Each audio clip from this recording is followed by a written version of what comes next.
at what actually goes into the creation of a TV show script or a pilot script for a show. Because when we are writing a pilot script, we have to not only be thinking of what's going to be happening in this very first episode, and that's where the majority of our effort should really be oriented, but it needs to feel as if this is a theoretical first episode of a show that could expand out to, contain years and years of episodes and entertainment. Unless we're doing a miniseries or a limited series, a lot of shows are intended to run for years, so it needs to feel like there is enough there and enough conflict in your show and enough of what we call the story engine to make it feel like that you actually would be able to cover the material that you have there, or that maybe grow or expand from the starting point that you give us. It just needs to feel like it could last for years of scripted entertainment. So we'll be looking at some of those basics of what goes into a show today, what goes into a premise, a logline, how to design a cast of characters, and we're going to look at the plot of my recent pilot, which is called Knave. Let's get started. So first, make sure to check that your audio remains muted during the class. So you can click that small gray microphone icon in the bottom left corner of your Discord screen. You can see what it looks like here. That's the mute or unmute button. So if it does not appear, that means that you are able to speak and be heard. So keep that microphone icon on. Stay muted until you are called on, or unless you're ready to speak. I'll have lots of chances for people to speak up and be heard in Script Camp classes. So these are very interactive, but just make sure that mute button is on most of the time. And if you need to adjust someone's volume, you can right-click on their name and adjust that small blue bar so that if somebody's too loud or too quiet, you can get it just where it needs to be.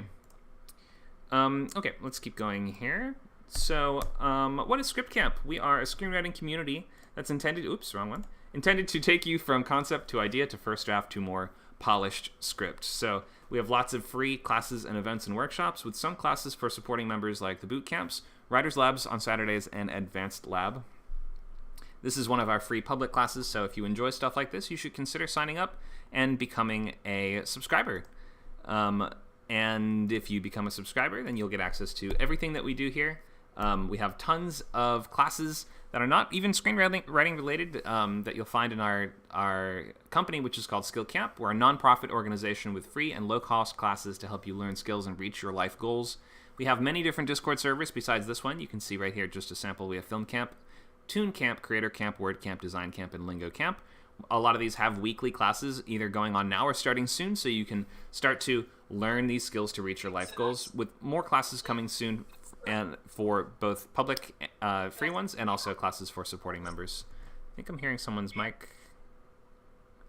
If you could just make sure your mic is muted, click that small gray microphone icon in the bottom left corner of your screen. What else? Plenty of other classes going on.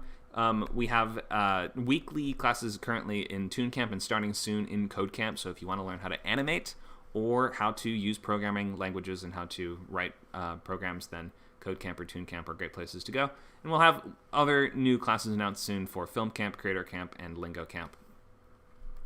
So definitely just stop by those servers and say hi.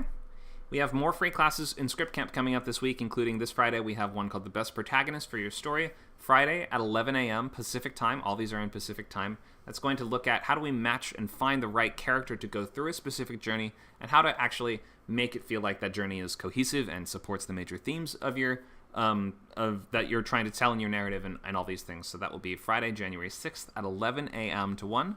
And then later that same day, we have TV Pilot Bootcamp resuming from before the holidays. We'll be starting with week 2, Breaking the Story, Friday, January 6th at 6 p.m. So if you enjoy what we're doing today, which is talking a lot about plotting of pilots, you should come by TV Pilot Bootcamp, and you will write a whole pilot in just 6 weeks of class. We've done our first class meeting before the break, so I guess we have 5 weeks remaining of that one. We have Feature Bootcamp starting up Sunday, January 8th, coming right up this Sunday.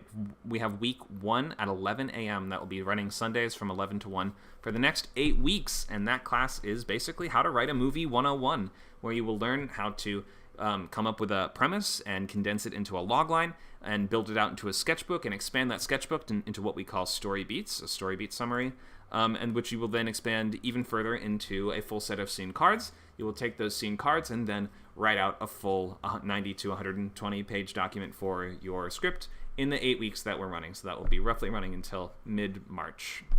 So plenty of things coming up in this week and also just in the weeks to come, with more classes being announced soon, including pretty soon we'll have announcements on the next round of our novel writing bootcamp on WordCamp 2, Currently, we're on hiatus there as I figure out the schedule, and also maybe doing a few free promotional classes. But if you're interested in writing prose, short stories, or articles, then check out WordCamp as well. That's the teal server that you saw. This one here, yeah, with the light blue. And stop by and say hi.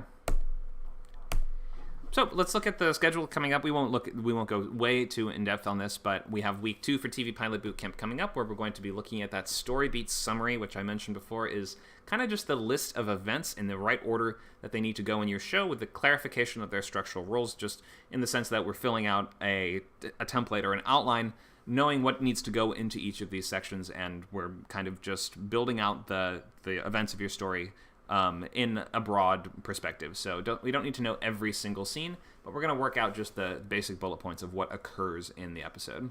Week 3 is on scene cards. That's a full paragraph for every single scene in the episode, with the goal being that you're going to try to know what happens on every page before you start.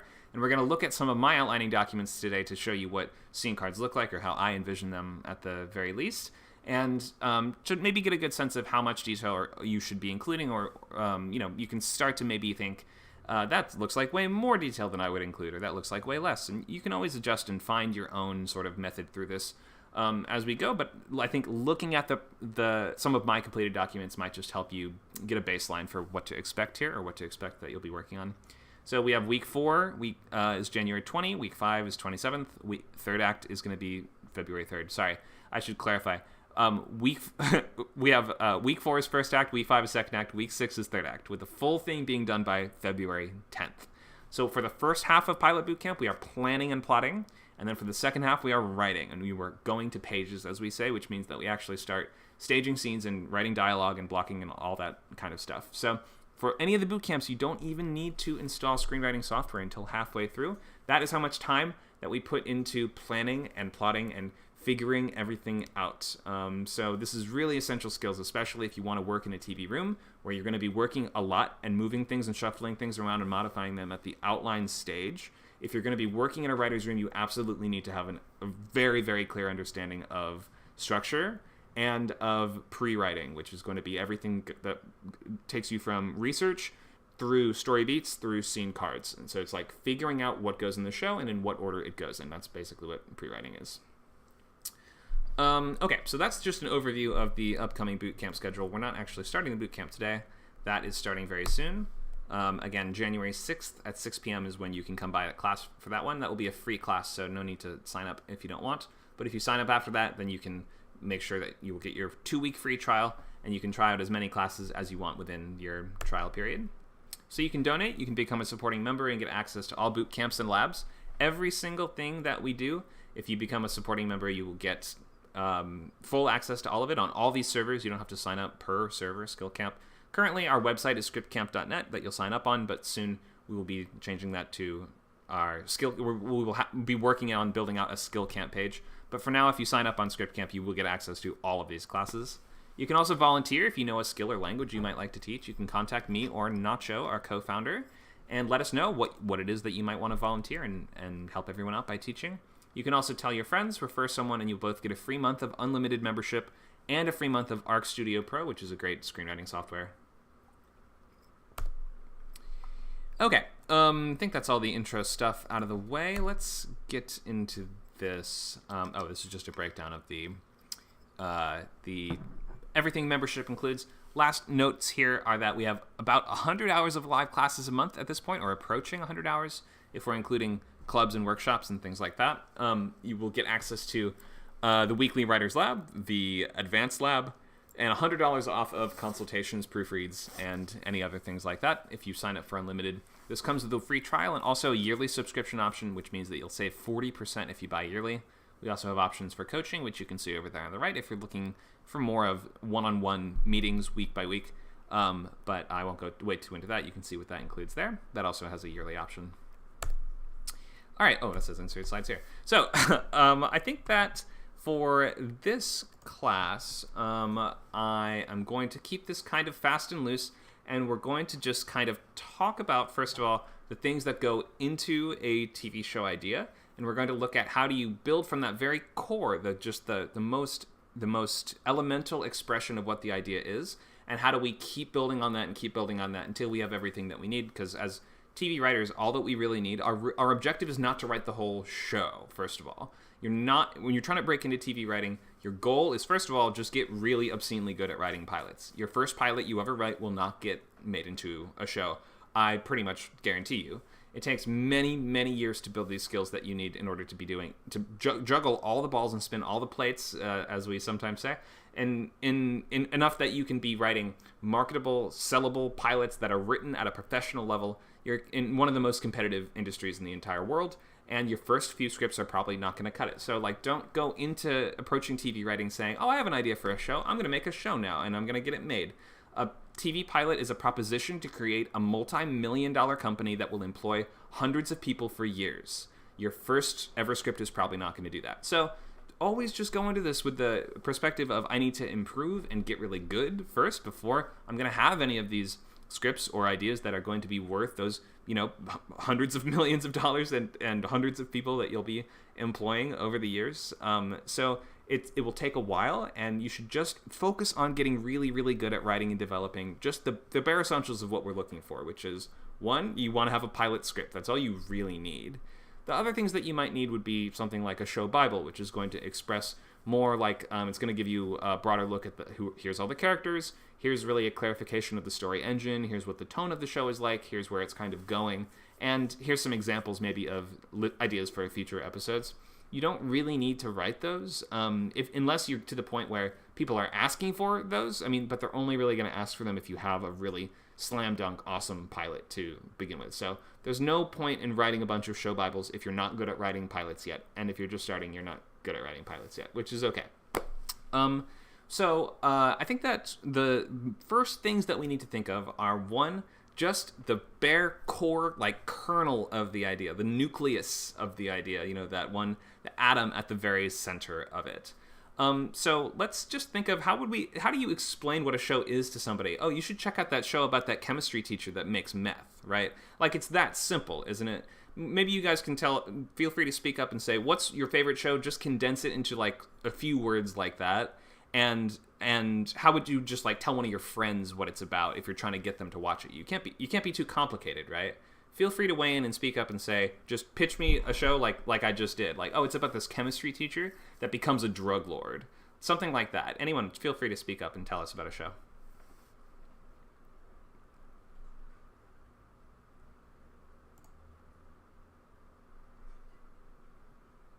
And if you've muted, you can click the gray microphone icon in the bottom left to unmute yourself and be heard on the mic.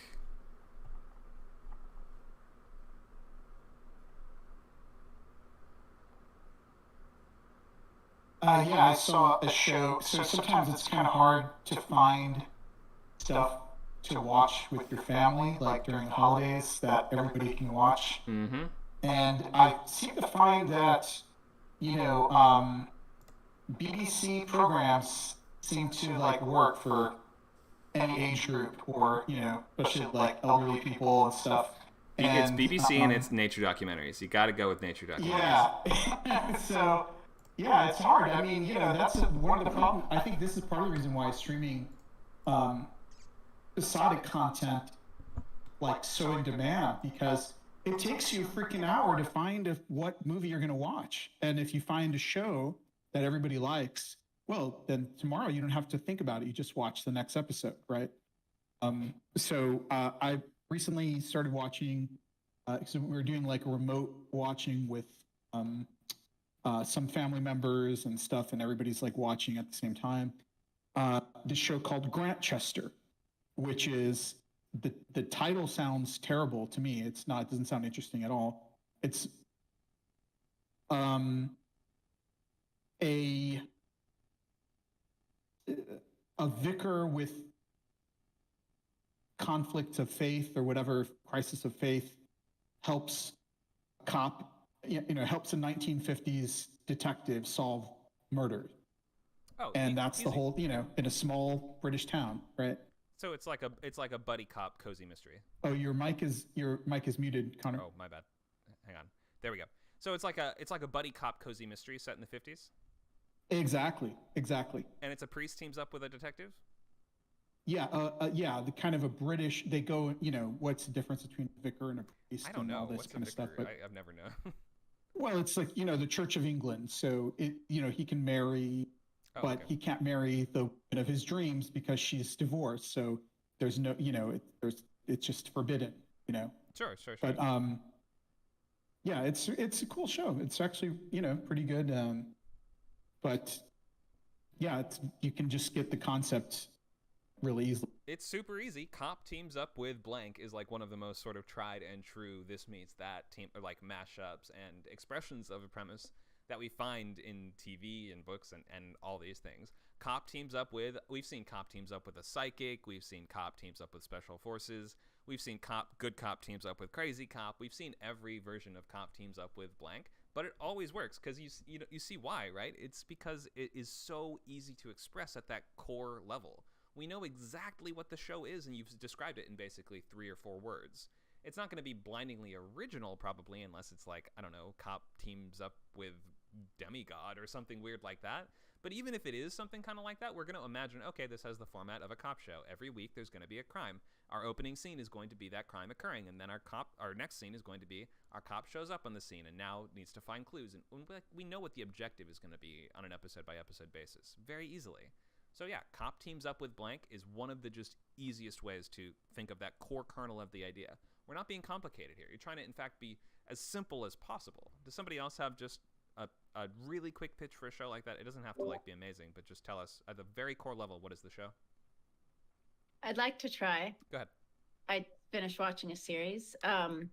So a woman who did not live an honest life at all wakes up in the afterlife and discovers she's in heaven, but only because of a mix-up with a saint-like woman that shares her name and birthplace, and that she really should be in hell. Okay, a couple too many words to express the good place. I think you're saying bad person shows up in heaven and now needs to do what? Yes. Okay, a bad person. Okay, that's a better word. I don't know why I couldn't figure that out. It's okay. Just too many words to express it. A bad I get what you person mean. wakes up. Yeah, well, a bad person wakes up in heaven because of a mix-up with someone who shares her name and birthplace. Right, and now she's trying to stay there, right? And yeah, and now she's trying to stay there. Yeah. Right. Okay, great. So yeah, I get that idea. A bad person dies and somehow goes to heaven and now thinks that she's gotten away with something and needs to kind of like remain in stealth mode so she doesn't get kicked out of heaven. That's the premise of at least the first season of The Good Place, right? Yeah. I just finished season 4. It's so good. I forgot how. I mean, I liked it, but the second time around, I got so much more out of it. And what a high concept.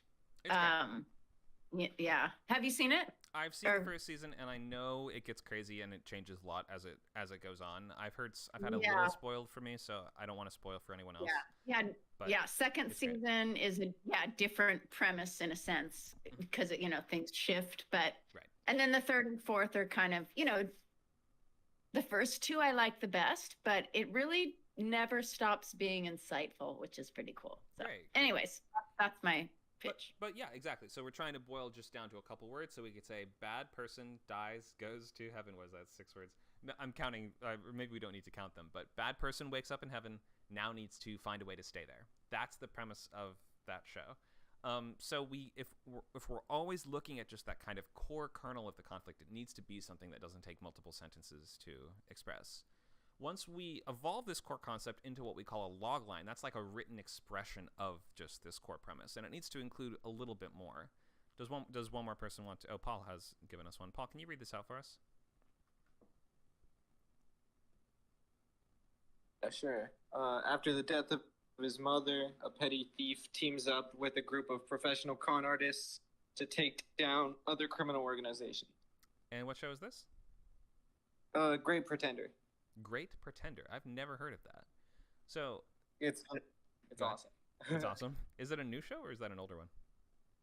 It's not like brand new. It came out maybe a few years back. So help me understand the hook here, because I haven't seen this or heard of this. A petty thief teams up with a group of professionals. So is the hook like this guy doesn't know what he's doing and now he's in over his head, or what exactly is the hook? Yeah, pretty much. It is. Okay. So I don't think the death of his mother is really necessary in the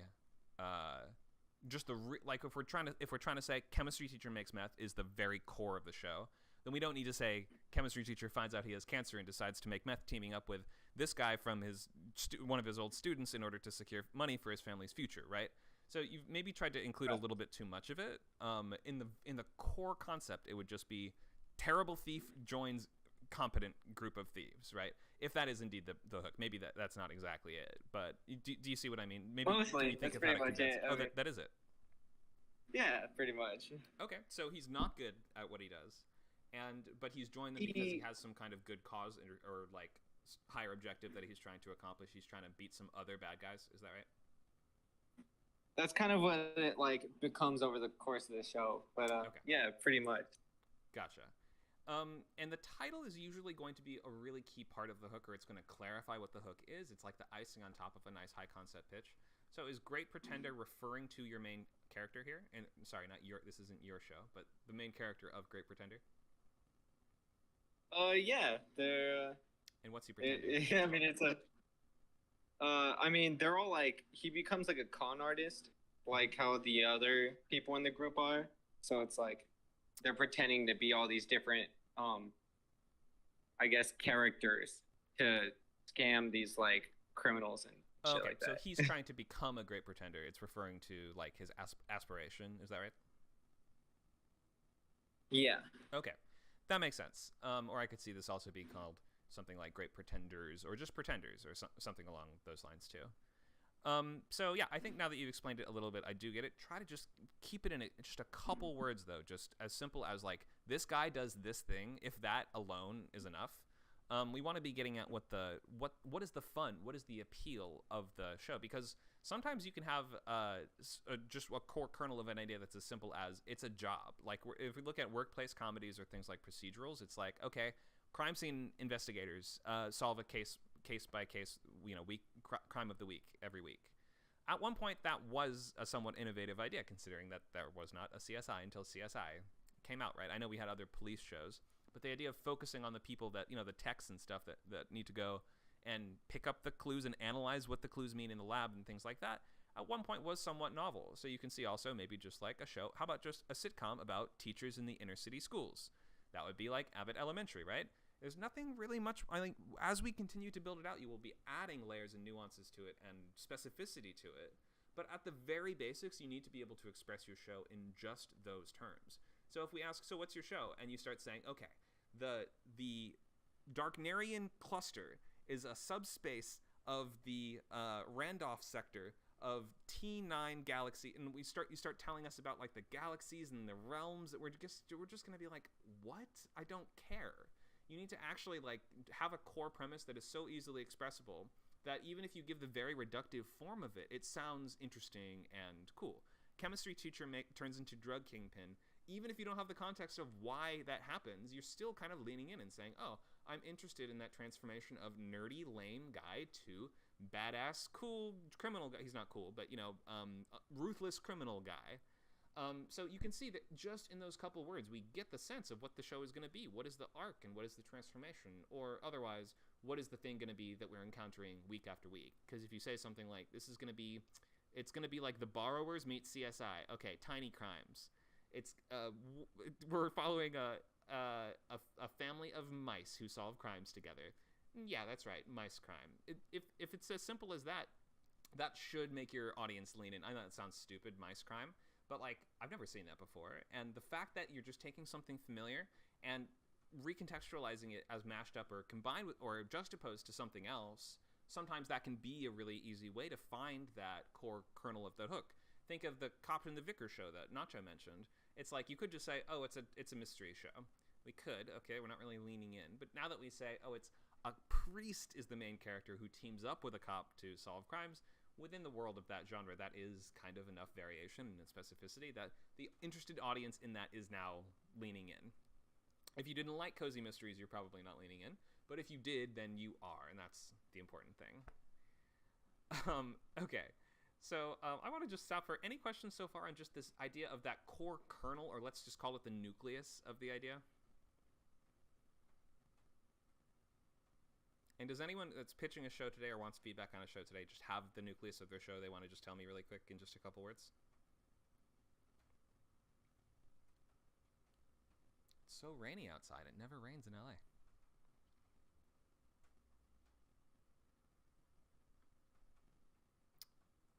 Hello. Hi. So I didn't have it written out, but I'll try to be short with it. That's okay. Go ahead. In a world, okay. In a world of spirits and humans, a spirit hunter is lost and separated from his family and must rely on a kind spirit to lead him back to his family.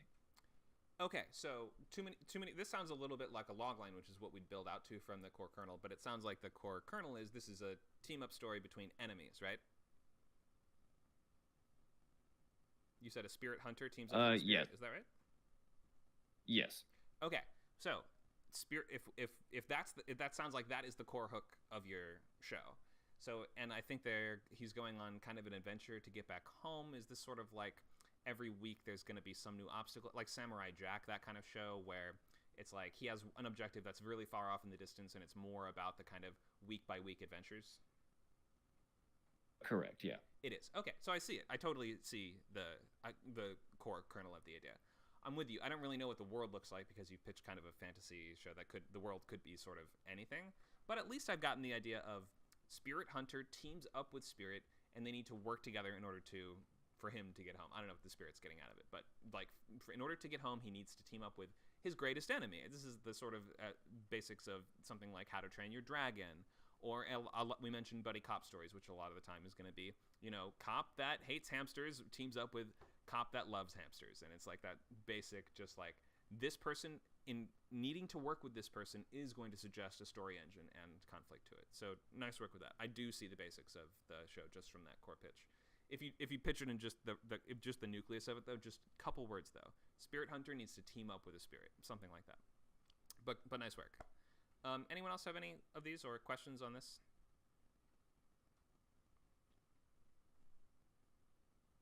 Yeah, I had the core idea type thing for my pilot that I made a while back, but it's a group of state fair workers deal with paranormal creatures. That's like the simplest way I can think to explain it. Nice. So when you say they deal with paranormal creatures, are you referring to the fact like their job is to keep the fair running in the face of attacks by paranormal creatures or something like that? Or are they going out of their way to find paranormal creatures?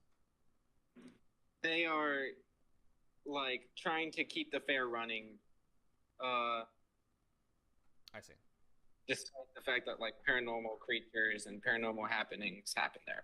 Something like that. So do you see how the way you've expressed it is ambiguous, because it could be that we're following a group of state fair workers in their off time as they form a monster hunting clique and go to find monsters on their own, when that's not what you're saying. What you're saying is they're trying to maintain a fair in a world of monsters and magic and things like that. So I think that you're close, and I could have probably figured out what you meant just based on the way that you explained it. But just to avoid ambiguity, we'd probably want to say something like, state fair or carnival workers or fair workers need to keep their carnival running despite being attacked by monsters, or despite, problems caused by monsters, or they need to keep monsters out of the fair. Something like that just explains that, no, they're still trying to do their jobs. Yeah. Because it's a comedy. So most people if it weren't a comedy, if monsters attacked their workplace, they would leave and no longer work there. But because this is a comedy, then the hook needs to kind of express what's funny about it. Does that make sense? And the thing that's funny about this hook is the fact that they are still trying to do their minimum wage jobs. Make sense? Yeah, I feel that. Cool. Thanks, Paul. Yeah, thank you. Okay, so we want to make sure we have just that core hook in place, because it's super important to just be able to tell someone what your show is without having to go into tons of detail. Some folks have posted more in the chat. Let me just look at them really quick. Margie says, an intergalactic team explores the universe. Okay, yep, I'm into it. I think I can see I'm more or less in for the show. It kind of just sounds like any of the Star Trek shows. So I'd look for just like a little bit clearer of a hook, although I do see it. It's not that I can't imagine what the show is. I'm just like, all right, I've seen that show and every variation of that show, so just maybe clarify a little bit more what makes yours stand out and what makes yours separate and unique, right? Because we could have, for Breaking Bad, we could say nerdy guy becomes a badass guy, but it's a chemistry teacher that becomes a meth dealer. So the specificity makes it make a lot of sense and makes you lean in and go, oh, wait, a chemistry teacher would be really good at making drugs, right? So maybe just clarify a little bit more what the specific hook for yours is. UE Alpha says, a pair of urban city detectives go undercover to take on dangerous cases around New York. This is the same sort of deal where it's just like, I feel like I understand what you're saying and I get what the show would be, but I just feel like I've seen every version of that show and I don't really feel like you've clarified what is unique about yours. This is not really like the main goal of our class right now. It's not to find the most original ideas ever, so don't worry way too much about that. You have done a good job of expressing just what the show is at the core level.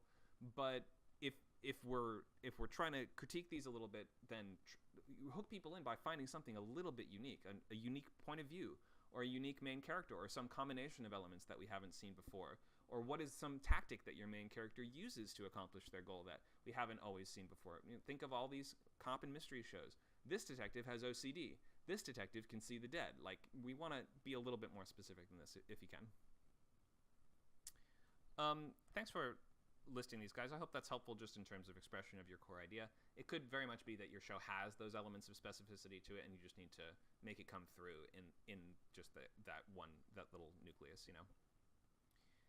Oh, UA Alpha says, I thought we were mentioning examples of pitches from other shows. We were doing that a couple minutes ago. So yeah, you're right. If you were just doing Star Trek, if you were just expressing what is Star Trek, it would be team of interplanetary diplomats go around the galaxy, or we could say explore the galaxy, or solve problems in the galaxy, or something like that. For sure, you could. Okay, so let's keep going here. So I think that I want to look at just the outlining documents for my show called Knave. So we're going to start with a sketchbook. I think I have this, don't I? Oh, I might need to bring this up. 1 second. Here we go. Okay, so the very first thing we work on is the sketchbook, which is just, and this is in the script camp kind of instruction method, which is what I use for myself as well. The first thing is you're going to want to make a blank Google document, which is a place to gather all your research together. And this is like, this would not necessarily be the case in a writer's room situation because there's already going to have been a pilot written and the basics are already going to have been worked out. So if you're staffing on a show or something like that, you don't have to figure out the basics of what the show is. But if we're writing pilots and you're writing pilots that you would intend to be read and intend to actually perhaps be used as writing samples or maybe even be, entries in your portfolio that you intend to get work with someday in one form or another, then it helps to think of some of the basics, such as the title, first of all, is going to clarify the hook. So a title that is going to be telling us what we're doing in the show, or what who the main character of the show is, or what is the fun of the show, or what is the specific unique take on this show. So title's useful. So for mine, I'm just going to go through a couple things here at the very top. And in your sketchbook, there's no wrong things to include, but I'm just going to scroll through mine and not actually linger on anything too much. But you're going to include everything from pictures or videos which sort of inspire you. You're going to include research material and just clips of lines that you come up with out of context for your characters to use. If you have ideas for characters or scenes, I found this image to be very inspiring. These gestures sort of pulling the strings at the court, for instance. And you're going to just include everything. So for me, these end up being about 20 to 30 pages usually. And you're going to include also just your, if you are taking passes at the scene cards or at the story beat synopsis or anything like that. And also just any other just random stuff that you want to work on, such as like, I'm going to figure out a little bit more about the characters, for instance. The sketchbook is for everything. So you should make the sketchbook and not censor or not you want to put absolutely everything in here. So from the sketchbook, I will always put a couple things at the top because these, and you don't need to work on you don't need to have perfect versions of these right away, but these are useful things to have eventually. The first are going to be comps. So comps stands for comparables, and these are going to be other shows that are kind of like your show. So in my case, I think I started out with Fleabag meets The Greats on my show Knave, but I narrowed this down. I think I eventually decided on The Tudors meets The Greats. And you might think of this as it's the world of the first thing and the style or the approach of the second thing, but there's not really an exact science to it. So the goals are you want to pick no more than 2 shows and at least one of them should be a TV show. One of them could be a movie or a video game or something like that, but if you're pitching a TV, then at least one of your comps should be a TV show. So for me, what was the core kernel of the idea? Let's do a show about a court jester. That's just like the incredibly basic version of it. And then I thought a little more as to, well, what does a court jester actually do, right? And there's this very complex role that court jesters were said to have had in various courts and societies across the world. They're not just there to make jokes and be a clown, but they're there to act as an informal advisor to the king. Whether the king knows it or not, they're sort of influencing him, or the rulers, the ruling family, whoever it is. And through their performances, their shows, and just talking to them and keeping them around, the jester would sort of influence how things go in the kingdom. And so I was thinking, who would be a jester that we want to see a show about? And the answer is, of course, a jester that needs to do the thing that I just mentioned a lot. A jester that needs to maintain, keep things running smoothly in the kingdom, because it's a kingdom that needs to be steered along the right path. I was very also inspired by this picture of this Polish jester, Stanczyk, from the 1500s, who is sort of a notorious version of this archetype of the kind of behind-the-scenes fool who, look how depressed he is in this picture while everyone else is off partying, because the weight of the kingdom kind of falls on his shoulders, and he's the one that needs to, bear the burdens and put out all the fires, and he's the one that is secretly the power behind the throne. That was the basic hook of the show. I know I used a lot of words to express it, but just show about a court jester keeping things running smoothly in the court is, or maybe we could say, a comedy about a court jester surrounded by idiots who needs to keep the realm from falling apart. Something like that would be just that expression of that core premise, right? And so from there, you have to do a lot of just kind of deduction to figure. So from your core premise, you have to ask, okay, well, who would be, if your show, the core of your show is a person or a job, right? And you have to ask, okay, who's going to have the most difficult time of doing this job? Or who's a person that would be particularly interesting to watch as they try to accomplish this job? So in my case, that's why I picked, he's in a kingdom where he needs to do this constantly, so he's pushed to the very edge of his competence in order to keep the realm from falling apart. So that's just, from that core concept, just using a series of logical deductions and choices, you can use almost math, story math, to figure out, okay, well, who would this one be about? Okay, and what would they need to do, and what would the cast look like? So let's look at some of the basics here. First, we're going to list out the comps, which are going to be, for me, the Tudors meets the Great. It's sort of the world of the Tudors, but with the tone and style and approach, it's kind of a cheeky historical, as we call them. So not entirely accurate. We're not really trying to portray a super clear era of history, but it's mostly we're doing this for fun and to use these archetypes in this world to explicate on an interesting role in society, or an interesting role that has been played by many people over the years. And the show kind of ultimately became an ode to that archetype, to the people who are content to work behind the scenes with no desire for center stage, and they keep things running smoothly even as they're surrounded by idiots. And I think no matter where you fall in whatever political spectrum, you can relate to this idea of somebody's got to be keeping everything together. I don't know who possibly has the skills to keep such a mess together, but somebody is, and this show is an ode to them. All right, so the next things we work out are the pilot and series loglines. So there's 2 loglines for a TV show. A series logline is going to express what we're doing sort of either week by week, if this is what we call a status quo show, or what I call a status quo show. And that's going to be shows where you don't really need to watch them in order, and you can tune in anywhere, everything from The Simpsons to South Park to Family Guy. A lot of cartoons are like this, and a lot of sitcoms are like that. Most sitcoms are like this, except for The Good Place, which Amanda mentioned, and is kind of a rare example of a premise-based sitcom, but you see those occasionally. But in any case, most of the time, status quo is going to refer, at least how I refer, to shows where you can tune in any week. And that's what Knave is. There is going to, like, in theory, over the years or whatever, the years of show that I'm not going to get, then things would develop and change. But you need to know sort of essentially, what is the thing that we're going to be working on every week? What is the objective going to be on a weekly basis? And it should be a very easy answer to this question. If your show is centered on a job, then obviously the characters are usually going to have goals related to that job, especially if it's something as simple as, I'm a detective and I solve a crime of the week, or I'm a doctor and I have a patient of the week, or I'm a monster hunter and I have a monster of the week. Something like that should just be very, very clear in the series logline. So the series logline for my show, Knave. A manipulative jester pulls the strings to keep things running smoothly in the court of a foolish king. That's the sort of stuff we'll be doing week after week after week for many years to come. I'll get 3 seasons on Hulu, then I'll get canceled. I'll be happy with that.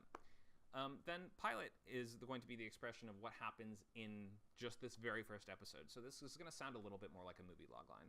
The fool stumbles upon a conspiracy to overthrow the crown, brewing amidst the night staff of the castle, a plot he must infiltrate and neutralize.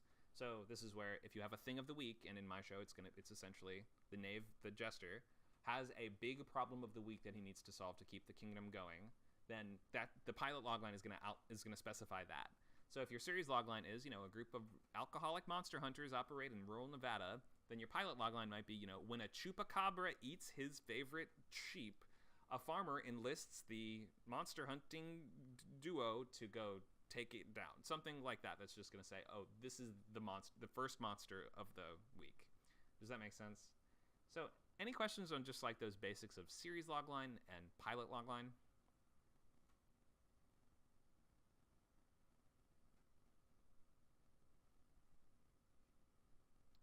Margie has a question. Go ahead, Margie. I'm sorry, I was just agreeing with you. Oh, okay. I thought you were saying yes. I have a question. No problem. I have a I love how I do get confused about the series versus the pilot logline, only insofar as how much the pilot is the catalyst for the series. Mm-hmm. So, and I know sometimes the series and the pilot log lines overlap a little bit. I like how yours was a really clear example of, okay, here's the episode of the week for the pilot, and here's the overarching series log line. I don't know. I can't, unless I give you a specific example, it's not gonna, I can't, there's probably not really a easy answer to it, but just when the pilot is almost like, the catalyst of the series, sometimes it's hard to, You're so right, it's okay if they have a little bit of redundancy. Yeah, a little bit. I mean, if you can find a way to, like, not cover way too much of the same ground. Like, we don't want to just be having them be identical or close to identical. Right.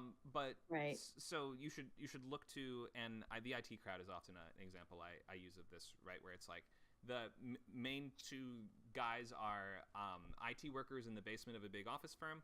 In the pilot episode, they get a new boss, and she's their boss for the rest of the show. And in that case, so the pilot logline would be something like, when she gets demoted down to the IT department, this lady needs to crack her, get her team of reclusive IT experts into line. Something like that might be the pilot logline. And then the series logline would be something like, the IT department at a big company week by week needs to put out the fires and, keep the company from going under. Something like that, where you shouldn't need to have too much overlap, but it's okay if there is a little bit, because sometimes the pilot does catalyze the rest of the show, and it wouldn't really make sense if you didn't do that. So I guess the answer to your question is it's okay if you have a bit of that. Just don't try to not make us feel like we just read the same thing twice. Right. Okay. Yeah, I'm playing around with my very first script that you read, the one a while back, the animated. I'm redoing, changing the protagonist, merging two characters into one, totally different launching point. But it's really fun because I know the character really well, but they just merged together. Sure. So yeah, I'm gonna share. I'll share it in the logline channel later. Feel free to post. Thanks, Amanda. Thanks. Okay, so we've gone over core, kernel, or nucleus of the idea, which maybe I could even write down on here if that's helpful. Nucleus. Show about a jester, or we could just maybe say something like a jester, medieval jester, holds the strings in a kingdom. Something like that. That's almost my series logline. We could almost, if we go to the proto-nucleus, it's just show about a court jester, right? And that alone, sometimes if the job itself has a very self-explanatory sort of conflict or story engine to it, then you may not always need to elaborate way more on that. I mean, if it's something like, this is a show about a deep-sea welder, then that could be interesting on its own. We might be like, okay, I might see some of the conflicts that come up there. But if it's like a deep-sea welder discovers there's monsters underwater, then you're going to need to say, your core concept would be something like, it's a deep-sea welder versus underwater monsters. So just make sure that you're getting at what is the basic fun of the premise here. Okay, so then from then on, once you have the comps chosen, which again is this show meets that show, at least one of them should be a TV show. We have decided the time slot, which in my case is 30 minutes, and that's going to be a script between 30 and 35 pages long. For a full hour, that's going to be 60 and 65 pages long. Normally, half hour is going to be for more comedic or cartoon shows. That's not always the case, and there's enough exceptions to that nowadays that does not necessarily need to be true. There's versions of, the only real time slot and mashup that we don't see is hour-long comedy. There's not really hour-long sitcoms. If there's going to be an hour-long humorous show, it's usually going to be a dramedy, something like Shameless, or it's going to have some other element to it, like horror comedy, like Ash vs. Evil Dead, for instance, or something like that that helps us justify the hour-long time slot. But there's just not really going to be hour-long straight comedy shows. Anything else pretty much goes. You can have half-hour drama. There's rare versions of that. That does exist. You can have half-hour action-adventure if you want to. Usually they're going to be animated cartoons if that's the case, but not always. I mean, you can kind of write whatever you want. And because, your pilot is probably not going to get made, you're not going to have a show. This takes years and years of writing dozens of pilots before you get to the point where you have to worry about, oh, is my show actually going to get made or not? You can kind of just go crazy and write whatever you want. The goals are to be reading, writing, and finishing things and moving on. And as long as you're doing those three things, then you're going to be moving along the right track.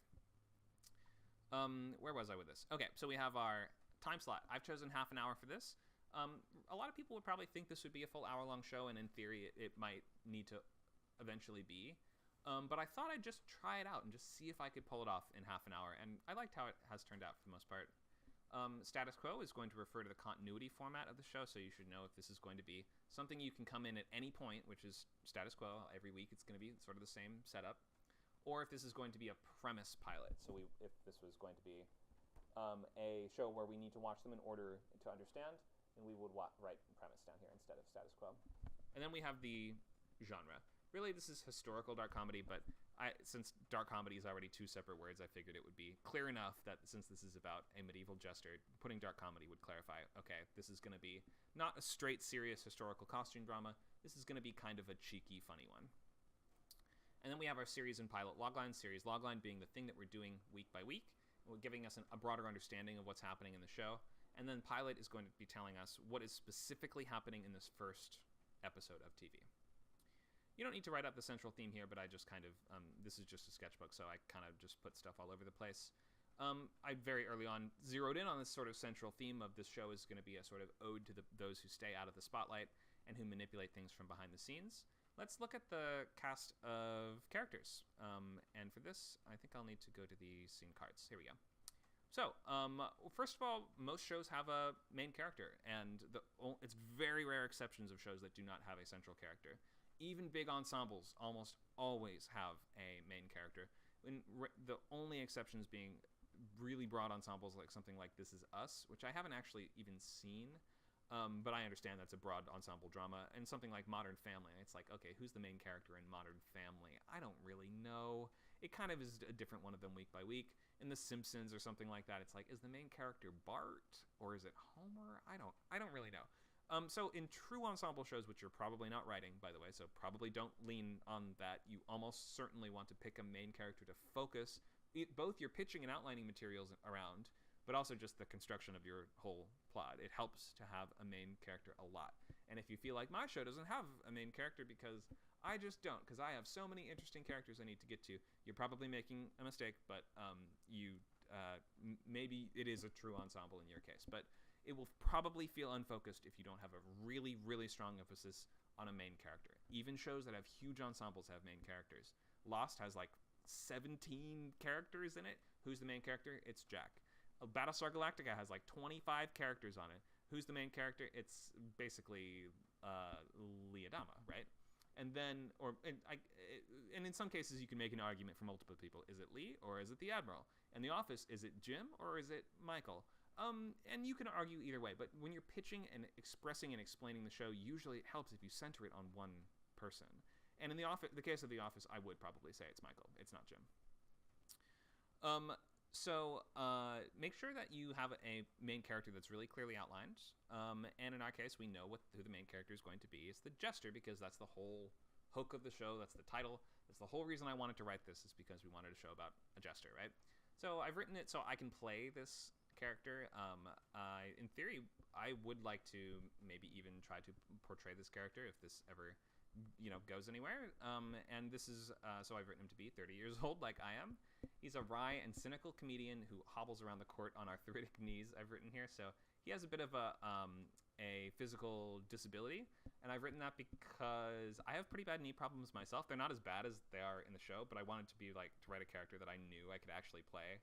So I kind of did that for my own sake, but I actually liked the dimension that it brought to the character, and especially the idea that people with physical disabilities would have to find other ways to be powerful in this era, in the past and in history. I found just a fascinating central idea to it. So it all kind of actually just came together well for that. Plus, I could actually play this guy.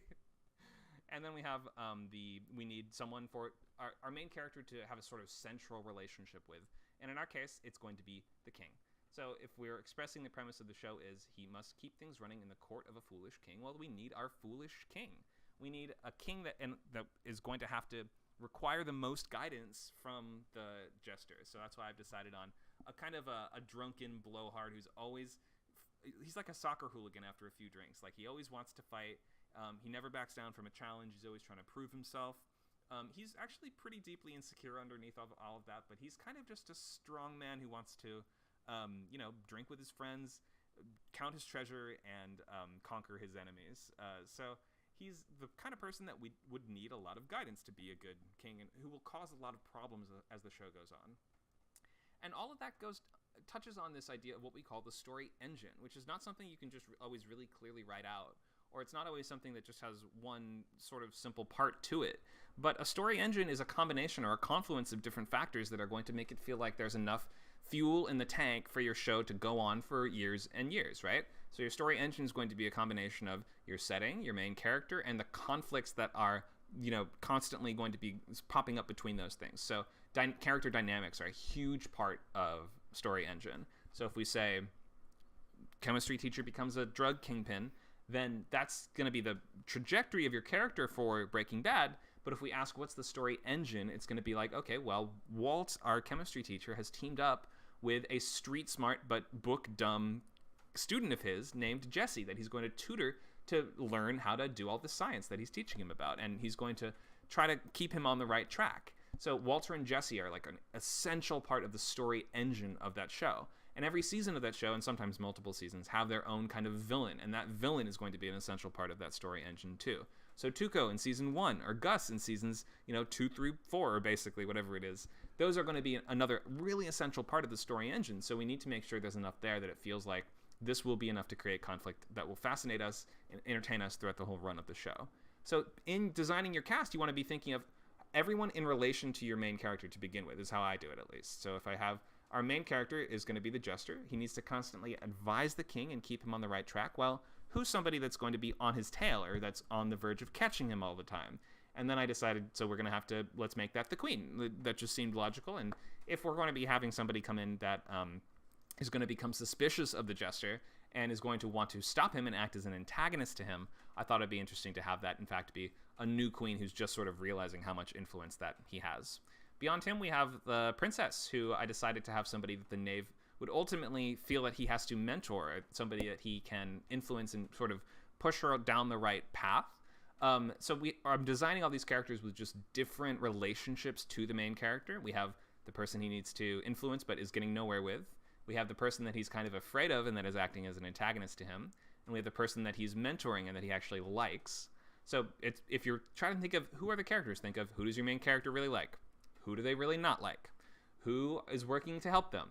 Who is working against them? And just think in terms of those extremes. And you can build out your cast quite easily by doing that.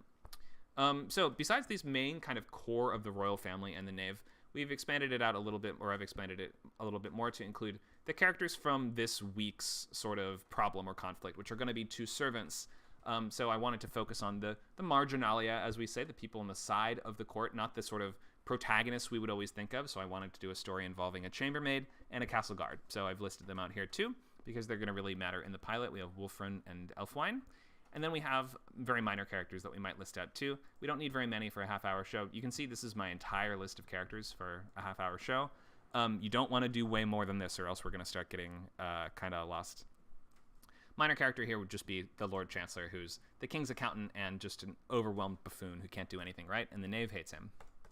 Okay, that's the cast list, and I hope this is at least clear how the thing, if you take nothing else away from this, just think of who is your main character, and then from there, you can just draw like a circle around them and web off in different directions and say, this is who they like, this is who they hate, this is who's helping them, this is who's hurting them. Just think in those really broad binary terms, and it will help you fill out your world and flesh out, and it'll sometimes force you to make decisions, right? Because at first I was like, why would the knave like anyone here? If he's surrounded by idiots, he would clearly hate everyone. So I need to come up with some kind of character that he would actually like. And the idea of it being the child of the court actually made a lot of sense, because the child is more impressionable and has more room to grow and things like that. So always be thinking relation to main character, and that can really help you fill out a whole cast. And then once you've done that, if you need more characters, then you can do that with your other ones here too. So especially if you're doing a big ensemble, you can say like, okay, who's my second most important character? Who do they like? Who do they hate? And then you can kind of build out that way. There's not really a number of characters that you need for a show. A show can thrive on just 2 or 3 characters. And we've seen examples of that in the past. But typically for a half-hour show, like 5, 6 main characters at the most, probably. Think like your Community, something along those lines. It's a complicated ensemble story, but it's still limited to, 5 or 6, or maybe it's 7 main core crew. Arrested Development is another half-hour show with a really big cast, but the core is the Bluth family, and that's going to be like 5 or 6 people. So that's probably a good metric or rule of thumb for half hour. And then in full hour, maybe roughly double that, so maybe like 8 to 10 core kind of characters. But it's almost always better to dig deeper into what you have and to deepen the characters and to dig more into what makes them tick and what makes them interesting than it is to just add character after character for no reason. Okay, so that's how I go about designing and thinking of casts. Logical deductions that are going to be giving your main character the most difficult uphill journey and presenting them with obstacles that feel like they can persist week after week after week. Even if this first one is resolved, then we have to feel like there's room to go and there's plenty of conflict left for him to engage with. So, questions on designing a cast of characters for your show?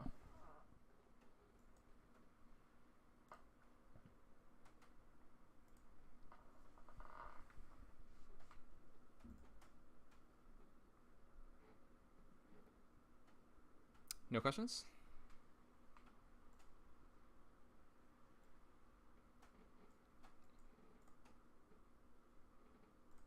Okay, let's continue.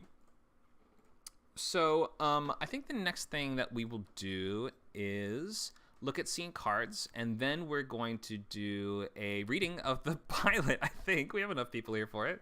And hopefully this will maybe just kind of show you guys how we go. This isn't perfect. This is the first draft of a pilot that I wrote in 5 or 6 days over the holidays, because I'm trying to enter this into a contest on this upcoming weekend. So a bit of a quicker time frame than I normally do. It's not perfect. It's not its final version, but maybe we can just sort of see how we go from just the very basic of the core idea to the end of our first draft of a script.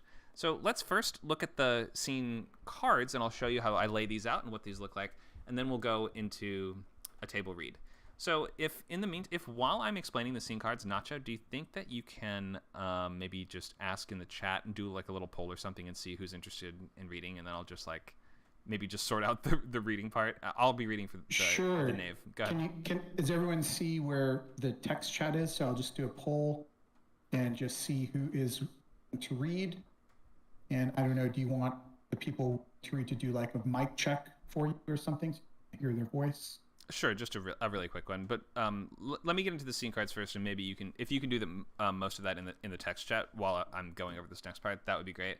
If not, that's cool. But yeah, just let us know. Raise your little hand. Yeah, somebody just posted a raised hand emoji. There you go. Good idea. Thanks, Scarlett. Okay, so let us know in the chat if you want to read a role in my brand new pilot about the Jester. But before we do that, I'm going to go into scene cards. So the first thing is that I just want to show you what scene cards are going to kind of look like. And each one is going to be topped by, I come up with names for the individual scenes, which might sound silly or redundant or unnecessary to you, and it kind of is. But at the same time, because this doesn't show up in the show or on the script, but at the end of the day, it does force you to clarify what the point of that scene is. And if the point of the scene changes, you might find the title no longer fits, and that's a sign to you that you might need to rethink what that scene is for. So I actually do recommend coming up with titles for each of your scenes. And you don't need to be especially artful with them, but just enough that we understand what happens there and what the point is. So I also have labeled the acts in this one. Act 1 is entitled A Strange Time for Jokes. So pages 1 to 2, we can see our first scene is entitled Dire Straits. I'm not going to go over every single scene because we're about to do a reading of the whole episode, but I just want to show you how much to basically include. So this is like 1, 2, 3, 4. This is like 6 sentences-ish per card. It's about a paragraph with some scenes being longer and some being shorter because I had worked out the dialogue a little more extensively for some of these scenes. And also I had kind of been gathering material for this pilot for about a year or 2. So I had a lot of my best lines and best ideas kind of already worked out. But I just want to show you what these scene cards look like. And also I want to also, what am I doing? Want to show you how you can use the Google Docs outlining features to keep all this very neat and lovely looking and very organized, which is especially useful if you're going to be working with other people on your pilot. Then the more organized and efficient your documents look, the better. Can you guys see this? Yeah, you can. Okay, so over here on the left, do you see on the left-hand side of the screen, there is a document outline that is organized by act, and you can click on each of these sections to go to the relevant scene. You can do that by using this heading section on Google Docs. So the biggest headings are going to form these headers here. So this heading 1 is the big one up here. Underneath that, we have the name of each individual scene, which you're going to set to heading 2. And then for the text, you want to set to normal text. And when you do that, it's going to form this nice, lovely little outline with the page numbers next to it. So you're going to estimate how many pages that scene will take. And as we go through these, you might see that some of my cards are not exactly the same as the scenes in the episodes, or in the episode, but you basically have to just do a lot of TV writing and reading to get a sense of how long it will take to do certain moments. Otherwise, you're going to vastly over or underestimate what you need for a scene. But basically, you can think of it as one page as a super, super, super quick scene that we have time to do about like 6 or 7 lines of dialogue, and that's it. It goes very quick. It's about a page a minute, but it's not exact, so don't rely on that. 2 pages is like your standard scene, kind of, more or less. And on an hour-long pilot, we could say maybe like, I don't know, 2.5 pages would be your standard scene length or whatever. And then 3 pages is going to be like a long scene. 4+ is going to be one of the biggest and most important scenes in your whole episode. I hope that's super clear. 2 pages is your standard scene length. 3 is going to be like, okay, you really feel like this scene is super important because we're giving more important scenes are usually going to be the longer ones. That's not always true. But like your biggest sequences, things like your big premise scenes or your finale or like a giant action sequence, something like that, you're not going to have room for a lot of 4+ page scenes. So when you're allocating scene lengths on your outlining documents, think most scenes are going to start at 2 pages. You can also have a little cheat sheet I've used before where it's like start at 1 page, then mentally add on a page for, is there a lot of talking in the scene? Okay, add 1 page. Is there a lot of action in the scene? Add another page. Is it concerning or does it follow more than 2 principal characters? Add another page. And if you just use that kind of metric, then you can kind of estimate how many pages it's going to be. But this is mostly just going to take a lot of work and practice from you to learn. Okay, so we can see the different scenes here. This is, the war room scene. I knew would be, as you see how much is prepared for this one or how much I had on here, I knew that had to be 3 pages or had to allocate 3 pages for it. So a lot of 1-page scenes are just going to be very quick. And I haven't gone way too into subplots in any of my classes yet so far. I still do plan on doing a class for that soon. But basically, we want to close subplots in the reverse order that they are opened. So we start with the most important one, the A story. And a lot of shows are going to have a B and a C. And if it's a really complicated show, sometimes a D, or if it's insanely complicated, E stories. Basically, you can think of A, B, and C. So our A story is going to be the kind of main problem, and in this case, it's our main problem of the week, which is there is a war going on that has been going on way too long, and the Jester is trying to find a way to stop it to save the kingdom. So that's the A story, and then soon after, in the first act, you want to introduce your B story, and not long after that, your C story. In your first act, if possible, you want to introduce all the main characters, your A, B, and C stories, and by the time that we break into Act 2, we should have a pretty clear sense of we don't need to know exactly where it's going, but we should have a sense of, okay, these are the problems that are on your main character's plate, and this is what their plan to solve them is basically going to look like. Or it could feel like, I have no idea how they're going to solve this, but I'm excited to see. I know what they're dealing with, and as we move into the second act, I'm excited to see how they tackle it. Okay, so we have Act 2 here. Act 2 is called The Night Staff. We have a lot of quick scenes in Act 2, and then in Act 3 we have a longer sequence for the finale.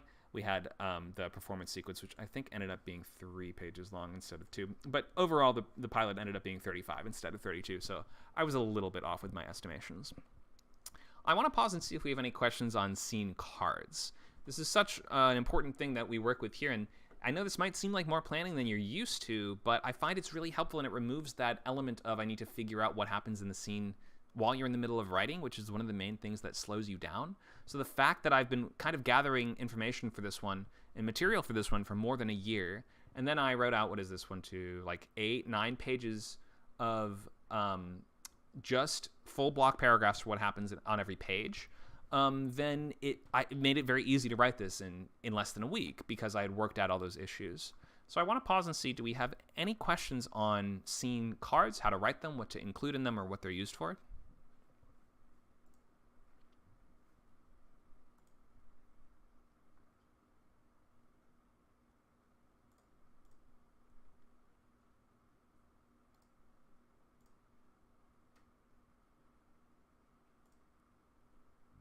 Okay, everyone feels like they fully get scene cards? Great. Let's just dive right into the script here. So it looks like we have a couple readers. Let me check the list. All right, we have Hypersprite, McTabby, Scarlet, and Nacho. Is that you volunteering, or is that just you clicking the button to show people where to click? That's me volunteering. It is. Okay. Great. And then, so I'm going to read the Jester, the Knave. Let's have, let me bring that list back up 1 sec. Let's have, literally me read, the stage direction. We'll have Nacho read for the king. We'll have Scarlet read for the queen, and McTabby read for the Princess Iris. And then there's 2 more roles if we have 2 more volunteers. If not, I'm just going to have to recast the people that we already have when we get to those points. Do we have 2 more volunteers? Feel free to click in the poll. Do you want to read, Amanda? You're good at reading. Oh, sorry. Okay, let me see what... I'm not viewing the screen. Hold on 1 second. That's okay. You can just tell me if you want to read, and I can just give you a role. Okay, am I being a character? Do you want to be it? Yes, Oh, I do. Great. Okay. Then why don't you read for Wolf Run? Okay. Cool. And then I'll probably cast someone from our group that we already have as Elfline when we get there. Okay. Let's get started. So everybody know the role that they're reading? Have we casted everything already? I just did. Mm-hmm. Mhm. Oh, okay. As long as I'm at stage directions, I know where I'm at. Let's go. Great. Okay. So you don't have to do a great job with this. Don't worry, this is not an acting class or it's not a performance test. So just be as clear and succinct as possible. Just to everyone reading, don't worry, you're not being graded or evaluated or anything like that. We're really trying to pay attention to the story and to remember, like, let me link you the scene cards as well, so you guys can be going through these as we go through the scene, so you can kind of see, okay, that's what he intended the point of that scene to be, and things like that. I think that might just be helpful. So I've linked the scene cards in the chat. If you want to open up that PDF and follow along with us, even if you're not reading, maybe just be thinking, how does this scene accomplish that? And maybe you'll see some differences between the outline and the final one as well. Okay, let's get started. And Wait 1 second. I just gotta make sure. For the actual script, no, I need to be linked to that. Is it in the chat? I'm looking for it. Oh, here you go. Thank you. Yeah. All right. From Act 1. That's right at the top. There we go. Okay. Sorry, can we write down the cast list just to make sure in case anyone forgets who they are? Yeah, I think. Well, who did I cast? So they say they knew who they are. Did I cast Scarlet as the queen? Who was the other reader? McTabby? I am the princess. Yep. Okay, I think am I Stavros? Yes, you're the queen. Or sorry, the Okay, king. got King Stavros. Got That's it. right. Okay. Everybody good? Yeah. Yep. Perfect. All right. And I'll probably have Nacho read for Elfwine as well when we get there, just to give you a heads up. All right, let's get going. So let's read Knave, this historical half-hour dark comedy pilot. Go ahead. Interior, castle, great hall, morning. A dark medieval court in the unbroken peace of morning. Doves coo in the rafters. Rain taps the roof. A door squeaks. Open and arthritic footsteps shuffle inside. With each limping step, there is a jingle of bells. So, the Dark Ages. A match scratches to life in the hand of the knave. 30, a colorfully dressed jester with insomniac eyes. Or at least the somewhat dismal ones, even in the daytime. He lights a candelabra. Then, he slouches around the room, lighting the other candles. As servants open the curtains. 'Tis an aptly named era, and a strange time to jest. Some may say it takes a foolish fool indeed to so rudely propose in our bleak time, that there is anything to laugh or even smile about.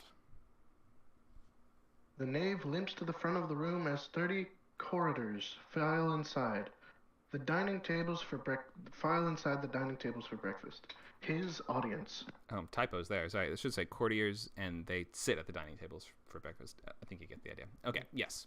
And yet here we are, armed with our trembling candle flame against the gloom. My lords and ladies, welcome to court. How about a show? King Stavros, 48, a muscular blowhard who wears his armor everywhere, yawns as he takes his seat. He's deeply hungover. Oh, something on the quieter side today, fool. You're in luck, Majesty, that I too am deathly ale-sick from last night's revels, and the show will thus in fact be no good at all. Bad show, everyone. Deepest apologies. Acting drunk, he stumbles around, knocking stuff over and apologizing, to the amusement of the room. Stavros cracks up. He looks over at Queen Alba, 29, icy sharp and miserable, as she takes her seat at his side. You'll love him. They say he's the best in the realm. When does he start jokes? I think these are the jokes. Lord Chancellor Ferdinand scoffs at the jester's antics. I'll just voice this guy. Perhaps our new queen might see fit to finally fire this weasel and hire a dwarf or a bard or someone who can hold his liquor. The knave flops into the seat next to him.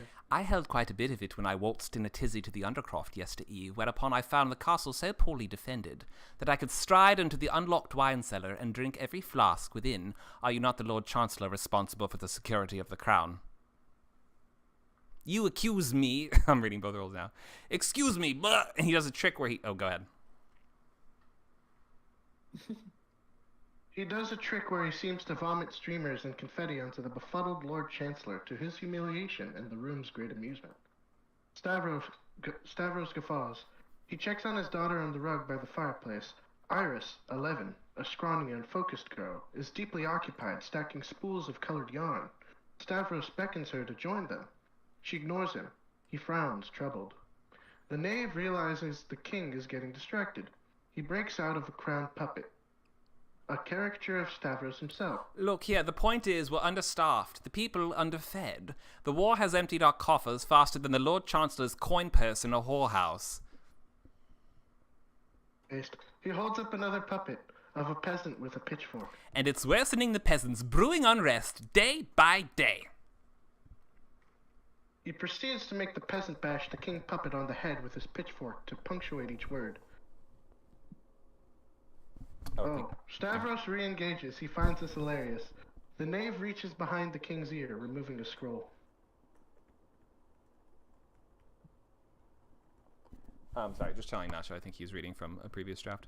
Thank you, that's the news. And for your daily dose of magic tricks... He unfurls it. It's a ledger of the kingdom's draining funds with expenditures circled in red. Over the next 6 to 8 months, King Stavros is going to make all your funds disappear. Stavros laughs so hard he pounds the table. He truly doesn't even realize he's being criticized. The knave's smile wanes. He's not getting through to anyone. Interior council room day. Stavros shoos his daughter out of the council chambers and turns to consult his cabinet. Lord Chancellor, Steward, Marshal, Archbishop, and Spymaster at their stone table. Can't imagine why the rebellion would flourish when things are going so well in my conquest. Frame it as it's our conquest. All of ours. Hasn't that worked before? The knave hobbles around the edge of the room, examining maps of the war front, dotted with figurines representing armies. I'm Lord Chancellor. Here to share your expertise. The greatest foe you've ever faced is a spiral fucking staircase. The knave now. Clownish curiosities, sire. What's happening here on the west flank? Oh, cheer me, please, fool. I've lost 6 retinues to the savages, thanks to these dumb shit generals. Knave quickly pushes the formations into better position with his marot, a jester's scepter. He then rises before he's noticed and wanders by the council table. Always telling me the situation is one way, and then later the same day, another update, another general. The situation has developed. Make up your fucking minds. Counselors mutter their sycophantic agreement. I Sycophantic. send for all of our generals to simply combine forces, go to the front, and lead the enemy as a team, lead the army as a team. I cannot fathom why nobody has ever thought of this. A fraught pause. Then, total agreement from the council. Mumbles of genius, Your Majesty. The king looks proud.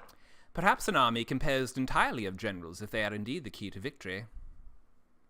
Come now, don't be stupid. I have a license for it, Majesty, but I'm in earnest. Who could see a flaw? 9 times the generals, 9 times the faster war. Much like how 9 women can collaborate to make a baby in just 1 month.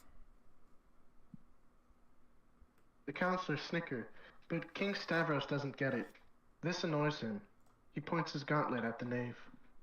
You, sidebar. He gestures him to the side and speaks to him quietly. You know I love our sidebars. Me too, fool, but you should know there's nothing I hate more than people are laughing and I don't know why. What are you saying? That there's a free-floating joy that everyone else gets to have, but I'm not allowed because I didn't solve your little riddle. Awful. Your Grace, if I may. Please, your job here is to teach me humor. Flaunt it over my head. Keep the politics out. This morning was amazing. Let's have more pranks and insults like that. If you do a strange joke, I'd like you to explain it if we're in private. Okay, if in public, signal me to laugh. Subtly. Jingle your bells or something. Just don't weep. Maybe not a joke then. How about a game? He takes a snack tray and piles a bunch of cheese slices on the table in front of him. Each piece of cheese represents 1,000 gold in our treasury. He snags a fat dog, Iris's pug, as he runs by on the floor. The knave lowers the pug's hungry face toward the cheese. And this dog represents the inevitable economic recession. There's no time for games, fool. Get it together. The knave deflates. Hope drains from him. Queen Alba watches him suspiciously through the cracked door. The pug gobbles cheese. Interior long gallery, soon after. Pensive, the knave leaves the war council chambers and walks past rows of exquisite paintings. Queen Alba has been waiting for him. She matches his pace.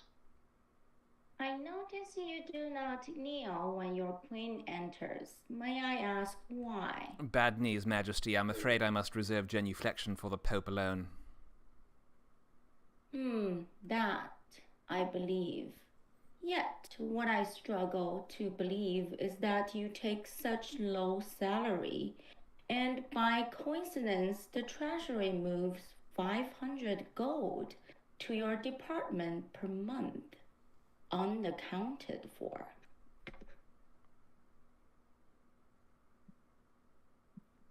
Stage direction. Shit, where am I? Damn it. She pulls out a ledger of her own, the knave stops. Where am I? I'm sorry. You're good. Damn it. The knave stops. Interior Go ahead. great hall? Oh, yeah. You inspired me to perform an audit, and it seems you spend more time skimming coin and whispering in my husband's ear than playing flutes with your nose. I have a performing toad if you'd like to meet him. What I'd like is to know what you really do here. They say you're indispensable. Why? Do you juggle? Responsibilities, Your Grace. And apples. Cut me in, or I expose you for embezzlement. Cut you in, you're the queen. And Why do you need money? so I can leave. Look around. But you've only just arrived. Don't you see that leaving would dissolve our only alliance? How do you expect me to stay in a kingdom that is set to fall apart at any moment? I'll cut you in. Don't leave. This realm might seem in dire straits, but I assure you, it will not fall. I'm sorry. Where the fuck are we? What page? At the bottom of page 7.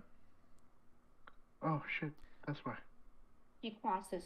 She crosses her arms, raising an eyebrow. Raising an eyebrow challengingly. Sorry.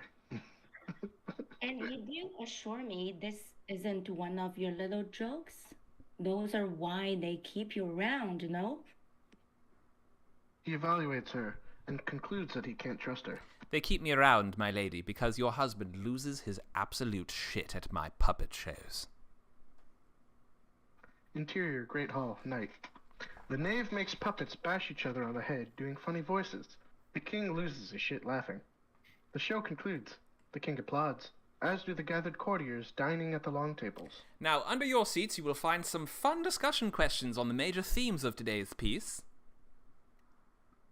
The audience is already distracted by feasting, wine, and conversation. The knave sighs. He packs up and prepares to retire. He nods goodnight to Iris, who sits nearby. Your Grace. Yeah. Oh, sorry, we just say that to mean hello or goodbye at times. Really? I've got to write that down. Is there a book on this that I'm supposed to get sometime? No, dear, life is awful like that, and you've just gone through an important rite of passage for realizing it. She wanders to a window and looks down at the village below. Such a strange place, Cord. I'd much prefer to be out among my people, making a real difference. That would show Father how great a princess I am and shall be. You'd go shoulder to leprous shoulder with the wretched poor. They're not so bad. I wish people wouldn't speak of them that way. They're hungry and they need help. He softens as he realizes that she's serious. Do you really want to help? Not to worry. I addressed the hunger issue already. I took my servants out to the village square and handed out 6 massive cakes. Because I'm the only one who gets anything done around here. The knave considers this. You're the master of revels, are you not? Write this down, knave. I want you to set up a big gift for the peasants. We're going to spend the crown's money to spend far and wide for the best performers and acrobats and musicians and have a giant show to cheer everyone up. Don't care how much it costs. You should care what it costs. And we are to leave out hats for donations to recoup the costs then. That will be all. I want it done in 3 days' time, so it concludes on my half-birthday. Knave sighs and starts glumly writing this down. Anything else? I want a pet fox. She scampers off. Beneath the specifications for the upcoming performance, the knave writes, reddish-brown dog, lanky. You think you want a pet fox? Into knave's chambers, night. The knave stares with sleepless eyes at a stack of expense reports from the upcoming show. On top is a sketch of an elaborate ice sculpture. He sighs and blows the candle out. Later, he languishes in bed, unable to sleep. He stares at a stack of plates on the shelf and the poles he spins them on. There's an infuriating drip of water in the hall. He rolls over, then once again, clamps a pillow to his face. Interior castle corridors, night. The knave, wearing plain clothes now, wanders the castle in an insomniac daze. He passes a wall which is leaking rainwater through a big hole and forming a huge puddle. Hello? The walls are leaking. Anyone? He looks around. No servants in sight. This place is going to be shit. The knave collapses onto a stone bench by a staircase.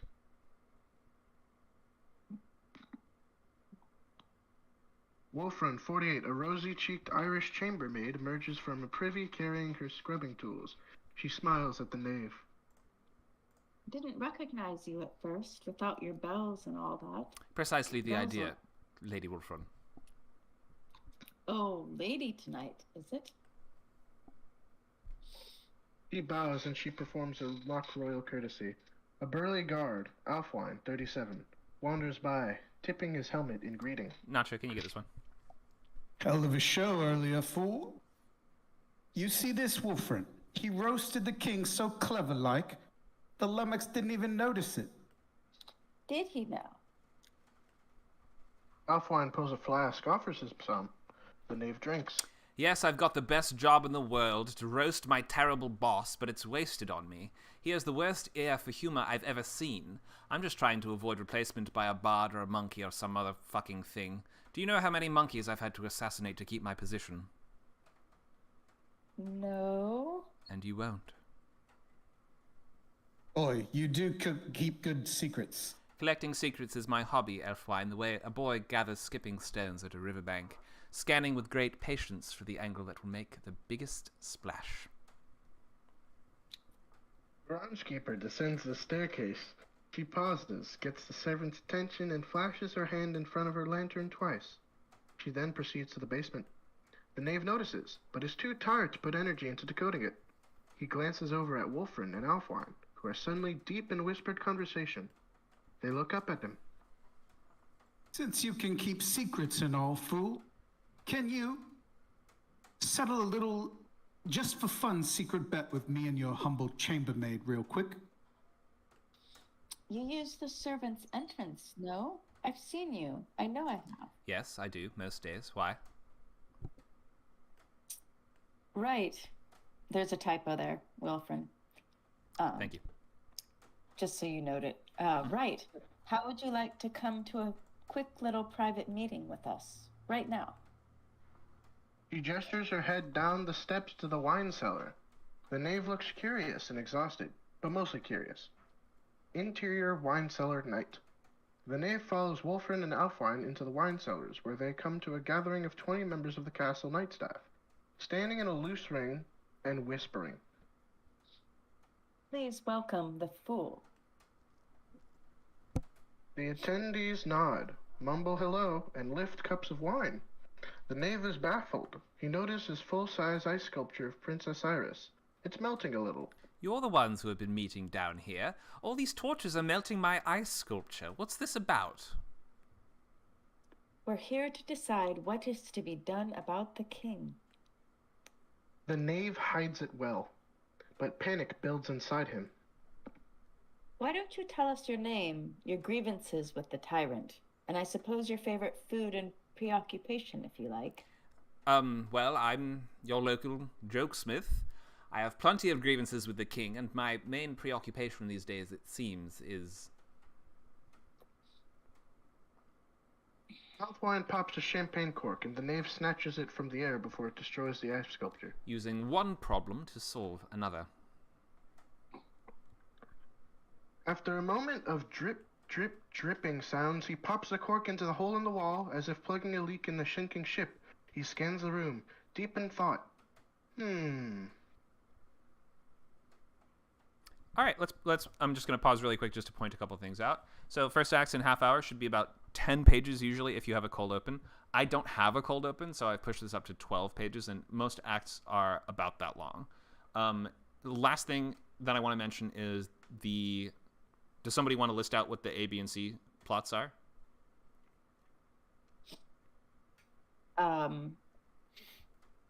Hey. Okay, well, the C plot is the girl doing her show. Go ahead. Someone else can say another one. The A plot is the knave and his shenanigans with the, like, he's trying to, like, with his chambermaid and shit, and he's, like, the secrets. I'm sorry, I was reading this. That's okay. So, yeah, the A story is involving this plot, right? So, basically, the A story is the knave is trying to save the kingdom because it's going to shit because the king has let this war go on and on and on, and they're out of money. So that's the A story. Oh. And then the B story is Amanda mentioned it as the C, and it really kind of, honestly, I might change it so this happens a little earlier to make it more clearly. The B, I would say that the B story is he's trying to set up and run this show for the princess who wants to make a big gift to all the peasants. And I would call his conflict with the queen the sort of C story for this episode. It's sort of more of what we call a runner, which is either going to be a recurring joke or a recurring conflict throughout the episode. And go ahead. The girl is the B. I was thinking B and C are just two subplots. I forgot that the C is even a different level. So yeah, B. The girl, the little girl is definitely a big side plot. So. Right. So if we break this down to just characters, A story is going to be Knave versus Stavros. B story is Knave versus Iris, and C story is Knave versus Alba. Okay, let's move into Act 2. You're giving a great performance. I almost like paused just to look back for a while and be like, "Whoa, are you doing expressive?" Whatever. Thank you. Let's go. I've played a lot of D&D. Best. Okay. Interior wine cellar night. We rejoined the night staff candlelit meeting with the knave sitting on a barrel and fidgeting with a metal spring. Wolfrin stands on a box in the middle, making a speech. And with the crown wasting all its money and our boys all abroad fighting over the channel, there's no one to protect the roads. I don't know if you've noticed, but they're crawling with wild boars. The crowd nods and mumbles in agreement. So, I rest my case, and I'd like to keep things civil. No one has to die. I think we put up a list of reasonable demands for the king. The crowd moans and disagrees. Wolfrin falters. Demands to... Come on now. Wait. Demands to... Come on now. It's the most peaceful way. Alfwine steps forth from the crowd, booing. He's half drunk from drinking mugs of ale with his other guards. Boo! I say we're done with peaceful ways. Who agrees with me? The system's broken. The crowd jeers and agrees. Aren't you sick of getting shoved around by rich bastards upstairs? The only way to fix it is to throw a rock in the gears and just see what happens. I say we kill him! A few cheers this time, scattered applause. Wolfrin looks desperately to the knave for help. He dismounts the barrel and walks deliberately into the center of the group alongside Alfwine. You know, I've been spending my sleepless nights in the alchemist's tower as of late, and he's shown me this marvelous trick. He untwists a spring into a straight line, then heats over a torch flame. He showed me that when heat is applied... The straight wire recoils into its original spring shape. A spring returns to its original shape. In the flames and chaos of sudden change, it becomes easy to fall into old habits and proven mistakes. A sudden coup will throw the realm into yet another unsustainable war. Are we to have no justice, then? What of the elite's conspiracy? Keep us poor at every turn. Look, yes, you're correct that corrupt elites are pulling the strings, but there are so many strings, and the puppeteers are drunk. Thus these strings tangle and snap all the time. It leads to a very chaotic and terrifying puppet show, even more so from the wings, believe me. You can't tell me the system ain't broken. Any system is only as good as the ones who constitute it. Is the king a moron? Yes, but he can be guided. They all can. You must believe that as I do, or we have no hope. No hope? Boo! He eggs on the crowd until they start booing as well. Boo! This silver spoon bastard is loyal to the king. I misjudged you, fool. You ain't one of us at all. Elfwine draws his sword and points. Two guards emerge from the shadows at the edge of the room and seize Wolfrin and the knave by their arms. The knave sighs as he's lifted up. The spring falls to the floor, still curling back into shape. Exterior, edge of the woods, night. Elfwine and 5 of his armed supporters, guards and cooks, march the knave to the edge of a gully, swords to his back. You're being ridiculous. I have seen this happen before. You can't play out your rebellion now. The power vacuum which follows, it will mean scarcity, famine, death. The knave turns around, his hands raised, as Elfwine holds a sword to his throat and prepares to cut it. You've seen this before. Of course I've seen this. Kings come and go. I remain. In the reign of 3 separate kings, I have seen just as many rebellions. They failed. Ask me why. What? Timing. Now I have made note of the peasants' grievances, and if you let me go, I will bring these matters up with the king in a more agreeable way than some list of demands. He'll never back down from a threat or a challenge. Why would you do that? You're just the jester. It's not your job. It actually is. Elfwine's armed lackeys turn to consult him. He considers for a moment before gesturing to lower their swords. The knave straightens his tunic indignantly. Fine. You have until the end of tomorrow to change his mind and get him to address our concerns. And if you breathe one word of our involvement to anyone... Impalement, beheading, yes. I was tortured for a time, so you'll understand if threats like these slide right off. Good evening. He strides off. Then he stops and turns back. And might I add that my cap and marotte are not simply to look funny. They are a crown and scepter denoting my own sort of authority. What are you even saying? The knave stares daggers. Don't fuck with the fool. Interior knave's chambers. The knave collapses back in a bed.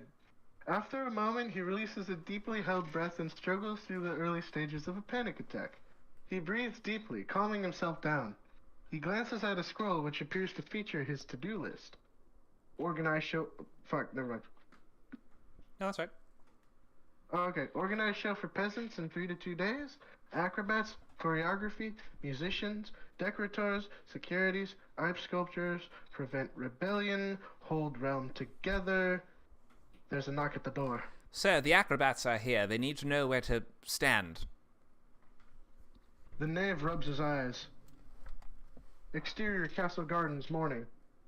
Back in Cap and Bells, the knave strides out to the gardens where a stage has been built. 3 musicians tune up lutes and harps on the stage, while 5 acrobats do warm-ups. Iris and her bedraggled handmaidens join up to the knave. This was supposed to happen in the town square for everyone. How can this be the bridge between us and the peasants if we hold it behind the garden walls? The safety concerns made performing in town impossible. I had to relocate and limit the number of attendees. I do apologize, Majesty. Shall you ever forgive me? Yes, if you will organize and direct the show yourself. He stuffs a loosely bound script into his hands. The knave looks up at the acrobats and musicians, waiting expectantly. Are you absolutely sure you don't want to postpone, Princess? The costs are, after all, racking up. The people need help, knave, more than we need some silly gold. Oh, in the finale, he absolutely must do a flip off the springboard. The knave evaluates the acrobat she's pointing at. The man is a 300-pound circus performer.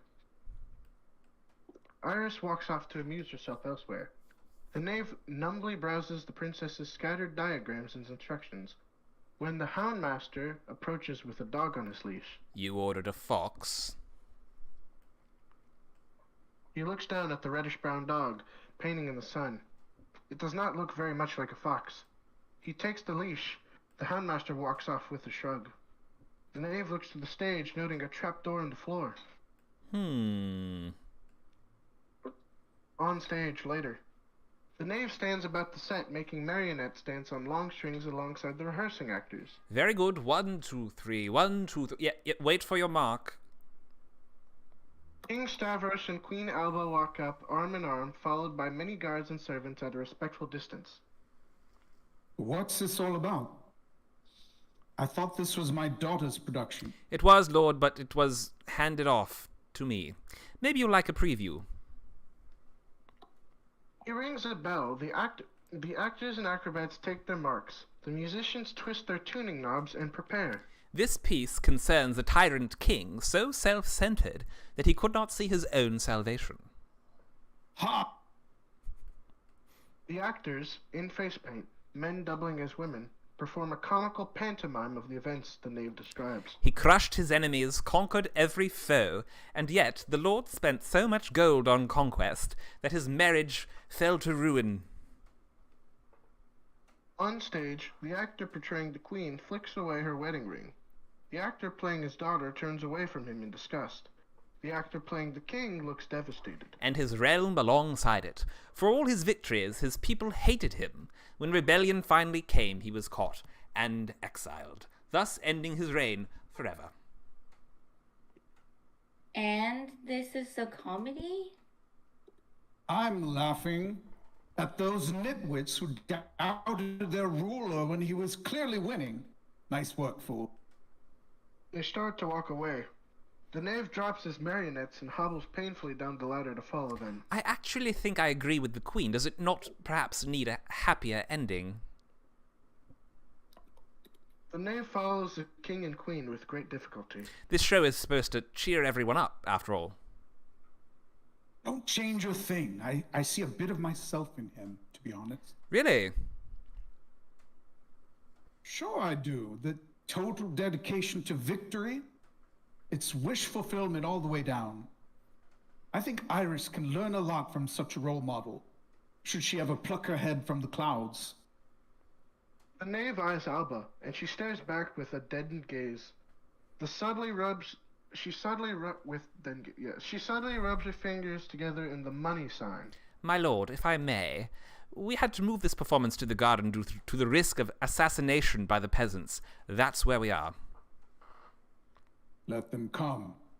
Been itching for a good fight, and we may as well have it all out at once.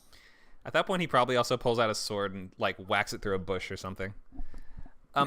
Do you not think the lesson of the piece comes down to sustaining total war and sustaining a kingdom on the brink are incompatible? A new policy that would limit one in favor of the other would... Your job is not to propose policy. It is to jest.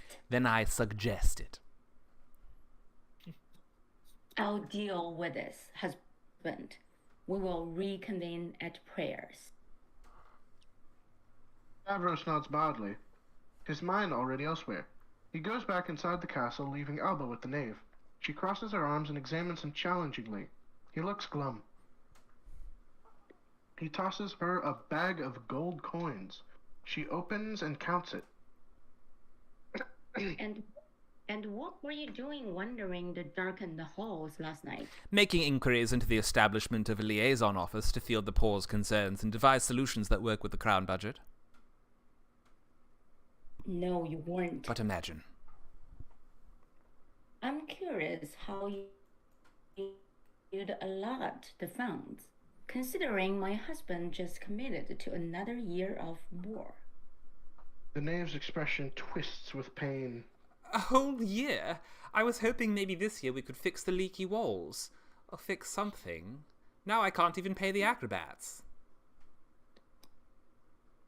I suppose you'll just have to move some more numbers around. You ought to take a bit extra for yourself. He softens and surprises herself by showing actual concern. Get out while you still can. Alba enters the castle, leaving the knave pondering. The exterior garden stage. The knave wanders back to the stage and climbs the scaffold behind it. He takes up his usual position with the marionette strings. The sound of his heartbeat grows louder, louder. He shuts his eyes and takes a deep breath. The heartbeat fades. He lets the breath out. The actors and musicians take their places and look up at him, waiting for their cues. Let's begin. The music starts. First, a fast-paced tune from the viol, a deep-voiced medieval precursor to the violin. Soon, it's joined by a flute and harp, and they build in intensity. Flash to an extreme close-up. The knave's gloved hands spin and balance a plate on a long stick. Interior dungeon, night. The knave bursts through the door into a neglected part of the dungeon where Wolfrin is imprisoned. She leaps up as he enters and does Alfwine, sitting guard in the dim torchlight. All right. Who have you got? 3 rebel guards spring forward, drawing swords and leveling them at the knave. He limps forward, unafraid. Meaning what? Extreme close-up. The knave's hands spin another plate on a stick. He keeps the first going, balancing them carefully. It means I'm starting to realize that holding a mirror to man's darker nature at times only reveals how very fond he is of it. What? And we return to dungeon. The knave pushes aside the tip of the guard's sword. It means I'm going to review your candidates for new king tonight. End of Act 2. Act 3. Yeah, let's just keep going on through. Hope you guys are following along and enjoying this okay. We have just a couple minutes left. We'll just run a little bit over our end time. We only have, 10, 12 pages to go. So let's just keep on going. Yeah. Act 3. Interior dungeon night. The knave sits with Alfwine in a disused cell along with 3 conspirators, watching candidates come to the center and make their case. The knave takes notes. Alfwine doesn't. First up is the castle's greasy chef named Halsbury, 54. He's still in his apron, hands dusted with flour. Go ahead, Nacho. Why don't you take this guy too? Roast pumpkin and glazed lamb on Fridays. No more of that radish shit. We ought to import the good German beer as well. So I'd end the trade embargo there. That's pretty much it. So more of a menu revision than a platform of policy. Platform of what? The knave raises his brow at Alfwine. They sidebar as Halsbury shrugs and returns to the pool of other candidates. Chefs, gardeners, cupbearers, and a few palace guards. People are angry. They don't care about policy right now. They want change. They want to rattle spears and shake things up. Why on earth can you not see that this will take everything you have? Safety, food? Not if we win. And we will. There's more of our people than there are of his. We're organized. We're armed. We're pissed off. Well, believe it or not, all that might be great for revolution. A stable regime requires a bit more. He thinks for a moment and recalibrates. Look, if you're running this show, why don't you just put yourself forward as the new king instead? Alfwine chuckles, then looks to his fellow guards. Then he really thinks about it, screwing his face up in deep thought. Maybe I will. Could pull the crossbow trigger yourself, too, to cement your rule. Yes, that's not a bad idea. No one would dare dispute the reign of a king who so boldly and publicly slew the previous. They'd think him... Unhinged. Unhinged, yes. I like it. Of course. I killed the king, and my lads swoop in to kill the remaining loyalists, execute the royal family, put me on the throne. What do you say to that, lads? The guards present cheer and rattle spears on their shields. In the neighboring cell, Wolfram looks miserable. Amanda? Oh, do I have a line? Oh, I thought I looked. What page are we on? She says, I just wanted to fix the leaky walls at the bottom of 24. Yeah. Oh, I do have one line. I just wanted to fix the leaky walls.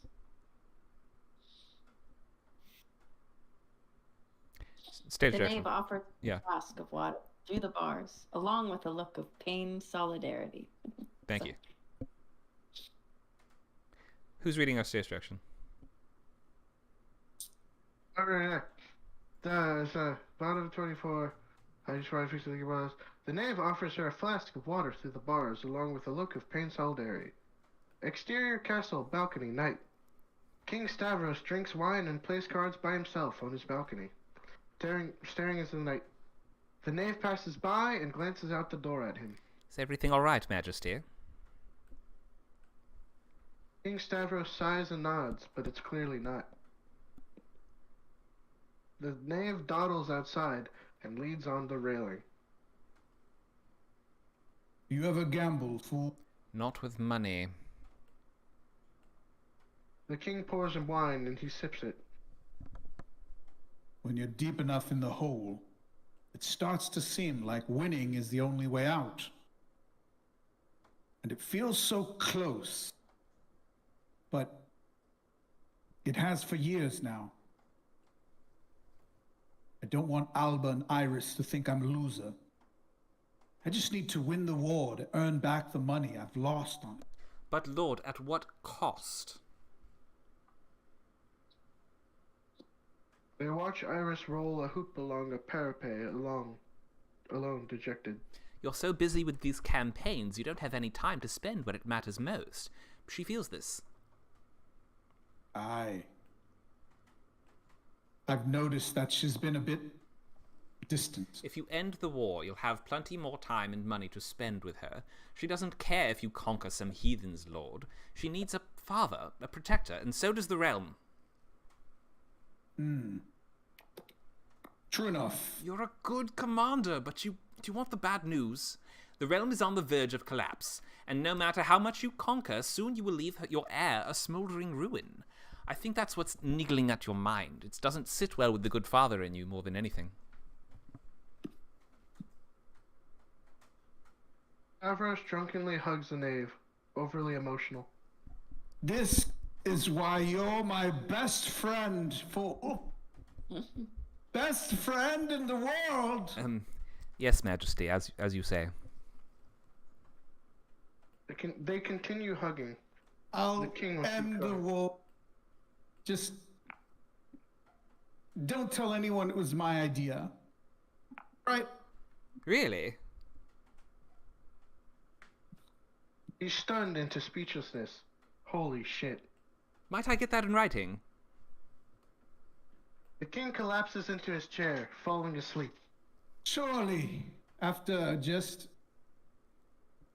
one more drink. He's snoring already. The knave stares at him, feeling a rush of conflicting emotions. They can't kill him now, can they? Exterior Castle Gardens, night. The knave bustles into the garden where 10 conspirators sit on the viewing benches before the stage. They lift their torches and pull swords as he arrives. He pays no heed. I've got him just inches away from ending the war and healing the nation. Where's Elfwine? Alfwine wins and loads a crossbow at the edge of the stage. You're too late, fool.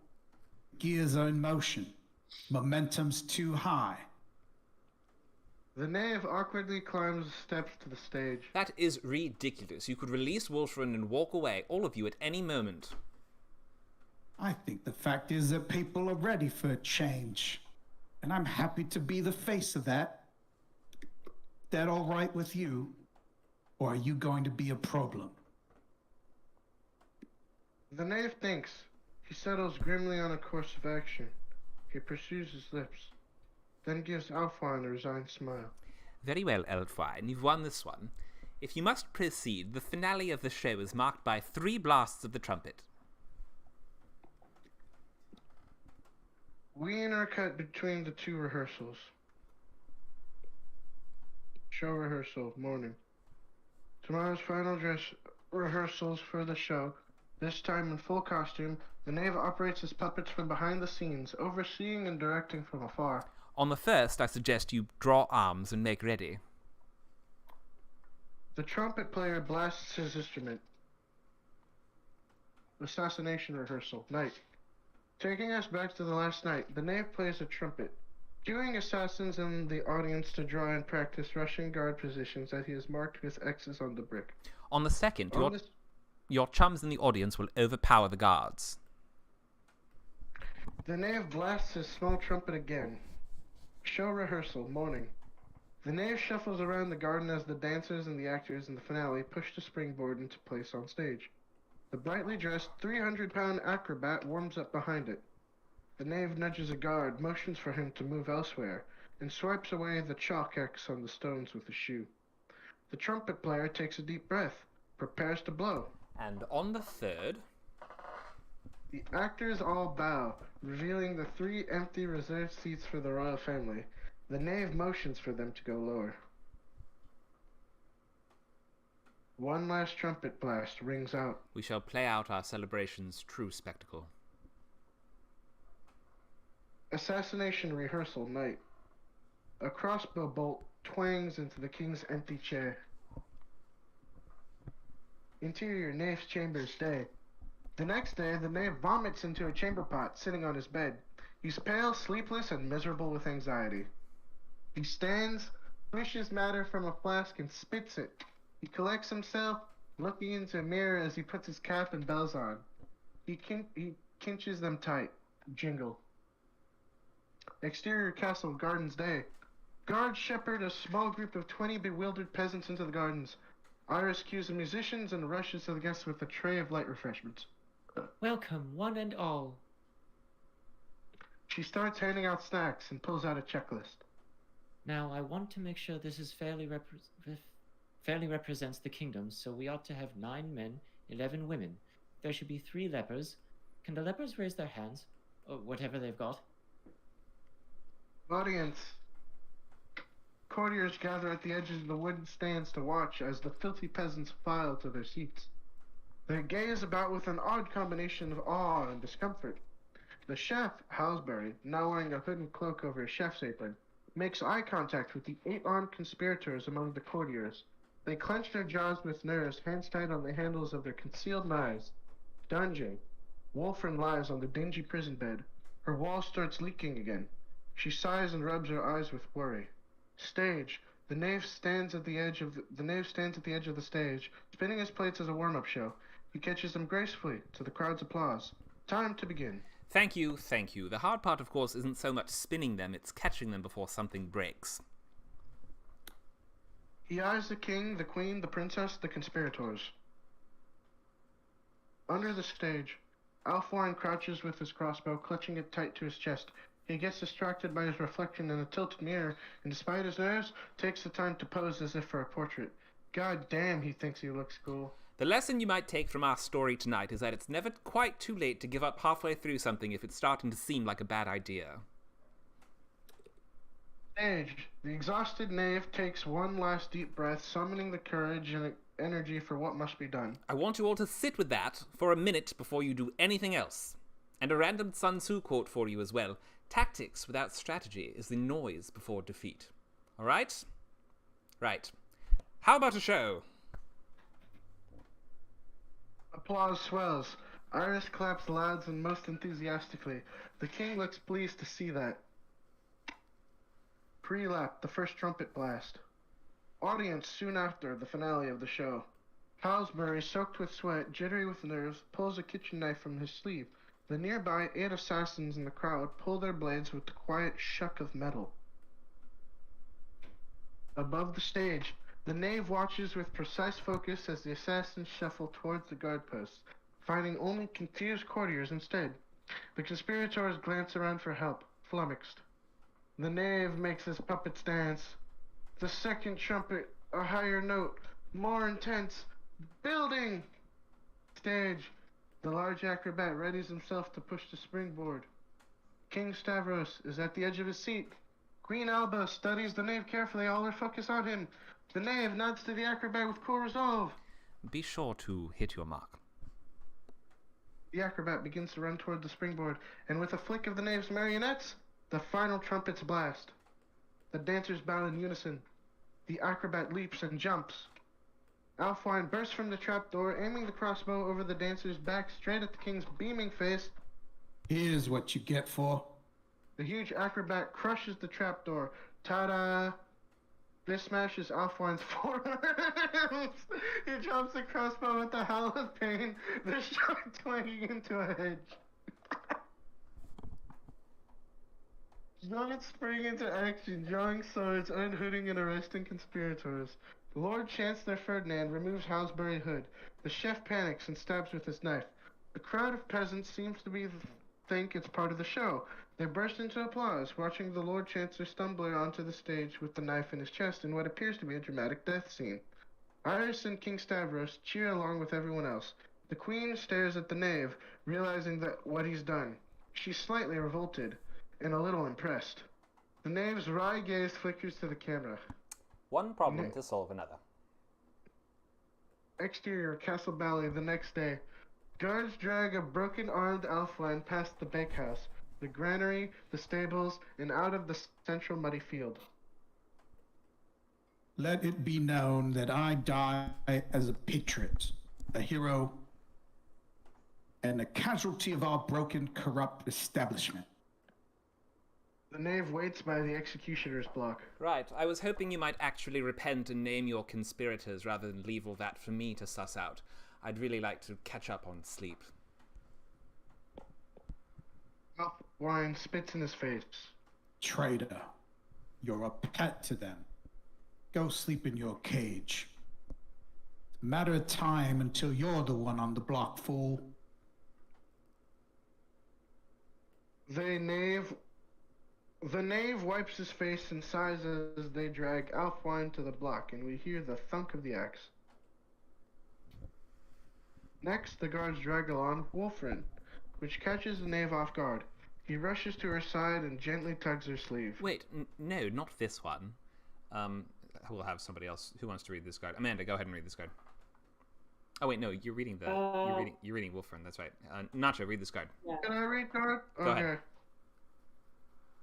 King's orders. Oh, okay, sure. Oh, You're fine. Right. Fool's orders. Leave her. She just wanted to help. She's a sane and kind person. Believe it or not, we do slip through the cracks. Did she participate in a conspiracy to usurp the king? Oh my god, who hasn't at some stage? We're on our third king of the decade. He pulls Wolfrin aside. How is it alright? She wipes tears from her eyes, clutching a small rosary to her chest. She summons the strength for a smile. Oh, I wasn't never gonna change nothing, was I? I'm just not the type. History books are full of people who don't belong in them. He smiles and reaches out for his hands. He takes it, suddenly fighting back tears too. He can't believe it. He can't believe this. But you're the kind of person who changes things. It's why we need you. Now you'll speak up for us, won't you? He can't think of what to say. The guards pull her away and drag her to the block. She goes with tragic acceptance. The knave turns away, devastated. The axe funks again.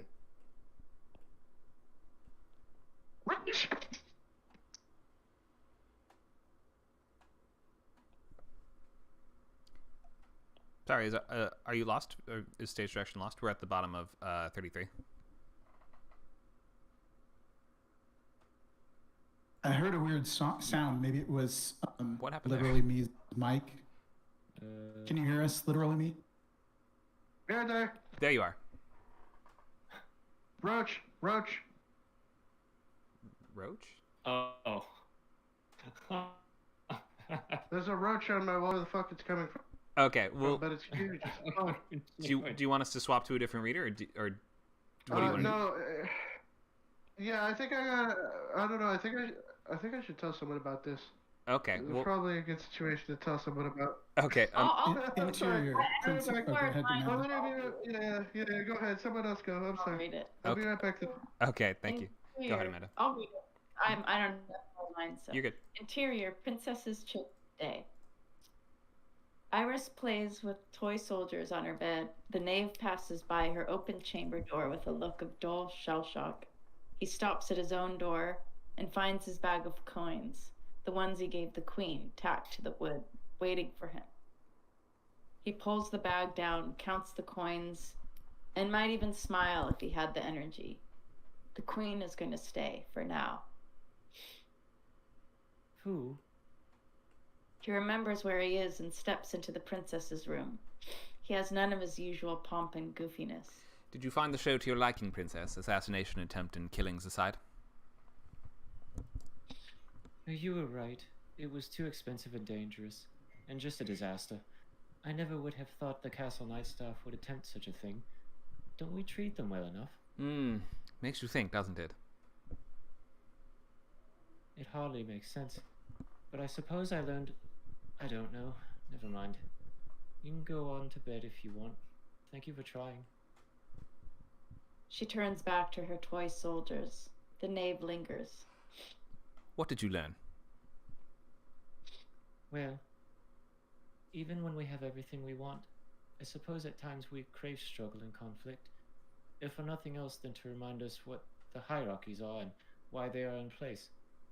Anyhow, I would like chocolate cake for breakfast, knave. Please see to it. Good night. The knave is taken by surprise. He thinks, nods, then walks away. Before he reaches the door, he turns and painfully genuflects to the princess. Your Grace. Your foolishness. The reddish-brown dog and the pug sleep soundly by the fire. Interior castle court night. In the dark, empty throne room, the knave shuffles between the candlesticks, snuffing them out. His bells jingle with each step. One candle remains, the one by the thrones. He doffs his cap and flops in the king's seat, finally ready for some sleep. A goblet and pitcher of wine rests on his side table, and he pours himself a drink.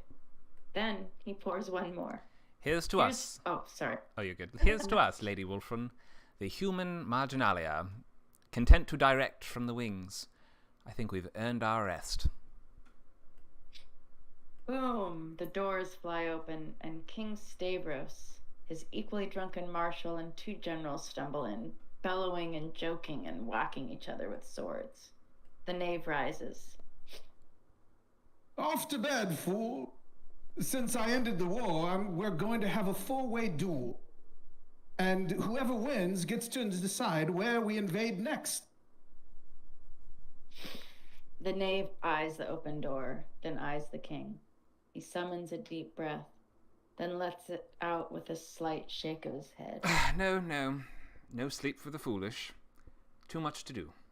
My lords, before you proceed... He puts on his cap and bell, but pulls out his merit. Is it merit? Is it merit? I think it's Marote, yeah. Marote? Okay, Marote. And dredges up an exhausted smile. How about a show? All right, thank you guys. This took a while. God, Bye. It does take a long time to read even a half-hour script, doesn't it? Anyway, we're a little over our time. I know. Go ahead. It's a long time. It Takes a long time. It's like double for some reason. I don't know why. Sure. It's all good though. So we're a little over our time. Sorry for that. Normally I try to cut off no more than just 5 minutes after the class start. But thank you everyone who did take part in this and who read through this. We won't have time to do a full talk back or anything at the moment. But I wanted to mostly answer questions that you guys had, just in the spirit of this class, which again is an Inside the Writer's Room class. The goal was to examine everything from the nucleus of the show, building that out into a logline, building that out into story beats, expanding that into the scene cards, and then even further expanding that into a full script. So I hope, if nothing else, this has just given you a look at every single step of the process, taking you through from just the smallest possible expression of the idea to the full, and this isn't finished, this is just the first draft of this script. but at least to having a version on the paper that, you know, there's no placeholders in it. It says the end at the end. This is like a draft that people can read. So I want to just open the floor for questions as to like mostly not so much as to story elements. If we have more questions as to like the process or the steps or how do we interweave and conclude subplots or questions like that about the craft of writing this more so than the content as much, you're free to. Oh, I hope it didn't switch my mics there, did it? No, we're good. You're free to, if you want to leave thoughts or questions that you had in the chat as well, you can. But let's just open the floor and see what would you guys like to know based on anything we've talked about today or anything in the script.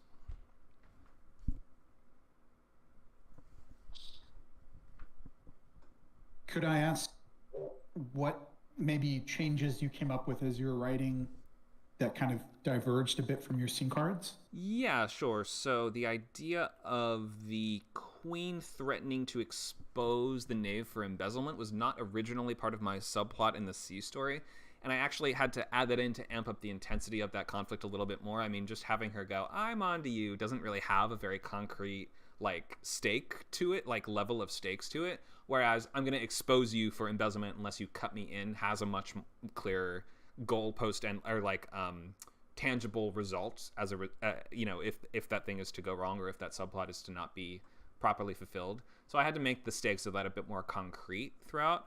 The timing of the scenes were a little bit different, in the way I intercut had to just like diverge a bit from the outline, mostly because the outline was for a 32-page script, and this ended up ballooning out a little bit to 35. I'm not exactly sure where those expansions are on a scene-by-scene level, but I found myself wishing I had more pages, definitely. I hope that helps a little bit there. And was there something specific, or does that answer the question, or did you want to know more about one? Yeah, no. I was just curious about, you know, sometimes we kind of veer off a little bit from the plan. Right. But it sounds like that was mostly pretty tightly matching your scene cards, it seemed. Yeah, I tend to stick very closely to the scene cards. And I recommend you, if you can't write scene cards that you can stick to, you might need to change something in your process so that you are writing outlines that you will stick to, at least as best you can. It's sometimes you surprise yourself, or sometimes things go off track and it ends up fine, but try to write outlines you can stick to, because if you're delivering on those outlines in a writer's room or in even for a feature, the people you're working with are going to expect you to write the thing that you said you were going to write. Other questions? I have a question. So, did you like have the finale idea before, like early stage? The finale meaning the show with the trapdoor and that whole thing? The birthday and the assassin combined with the show. That came on. I didn't have that immediately when going into this plot. I had to kind of figure out what the conflict would be, or how best that the knave would confront that conflict in a way that tells us this is going to be a sample of what he's doing in the rest of the show. So the idea that it had to be in performance, or it had to be like a plot that he foils through the performance, somehow just naturally occurred to me in the math of how we were looking at the story, because you're going to want to make your pilot episode represent the core of what the show is moving forward. And so the knave using his comedian clown skills to keep the realm together is at the core of the entire show. And so I needed a plot line and a way that he could confront it and encounter this obstacle and can overcome this obstacle that would be utilizing his greatest strengths, if that makes sense. So I had to kind of do a little bit of algebra to figure out what exactly that would be. And the intercutting had to not give away too much of what the finale, like we didn't want to, you run the risk of not showing enough so that people don't understand what's happening, or showing too much so that there's no surprise. So that took a little bit of balancing as well. Yeah. Thank you. Sure. Good question. Other questions?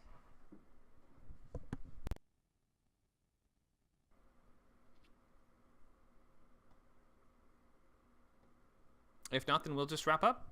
And thank you guys so much for coming to this one-off promotional class for Script Camp. Again, we have brand new classes coming up very soon. We have on Friday that class at 11 a.m. and also at 6 p.m. That's going to be in the morning, the best protagonist for your story. And then in the evening at 6 p.m., that's week 2 of TV writing boot camp. Feature boot camp starts Sunday the 8th at 11 a.m. Nacho, anything else that we need to tell people about? No, that's the main thing, is just come back. If you're writing a TV pilot, join us for the next class exactly the same time on Friday, 6 p.m. It's a free class. Everyone's invited.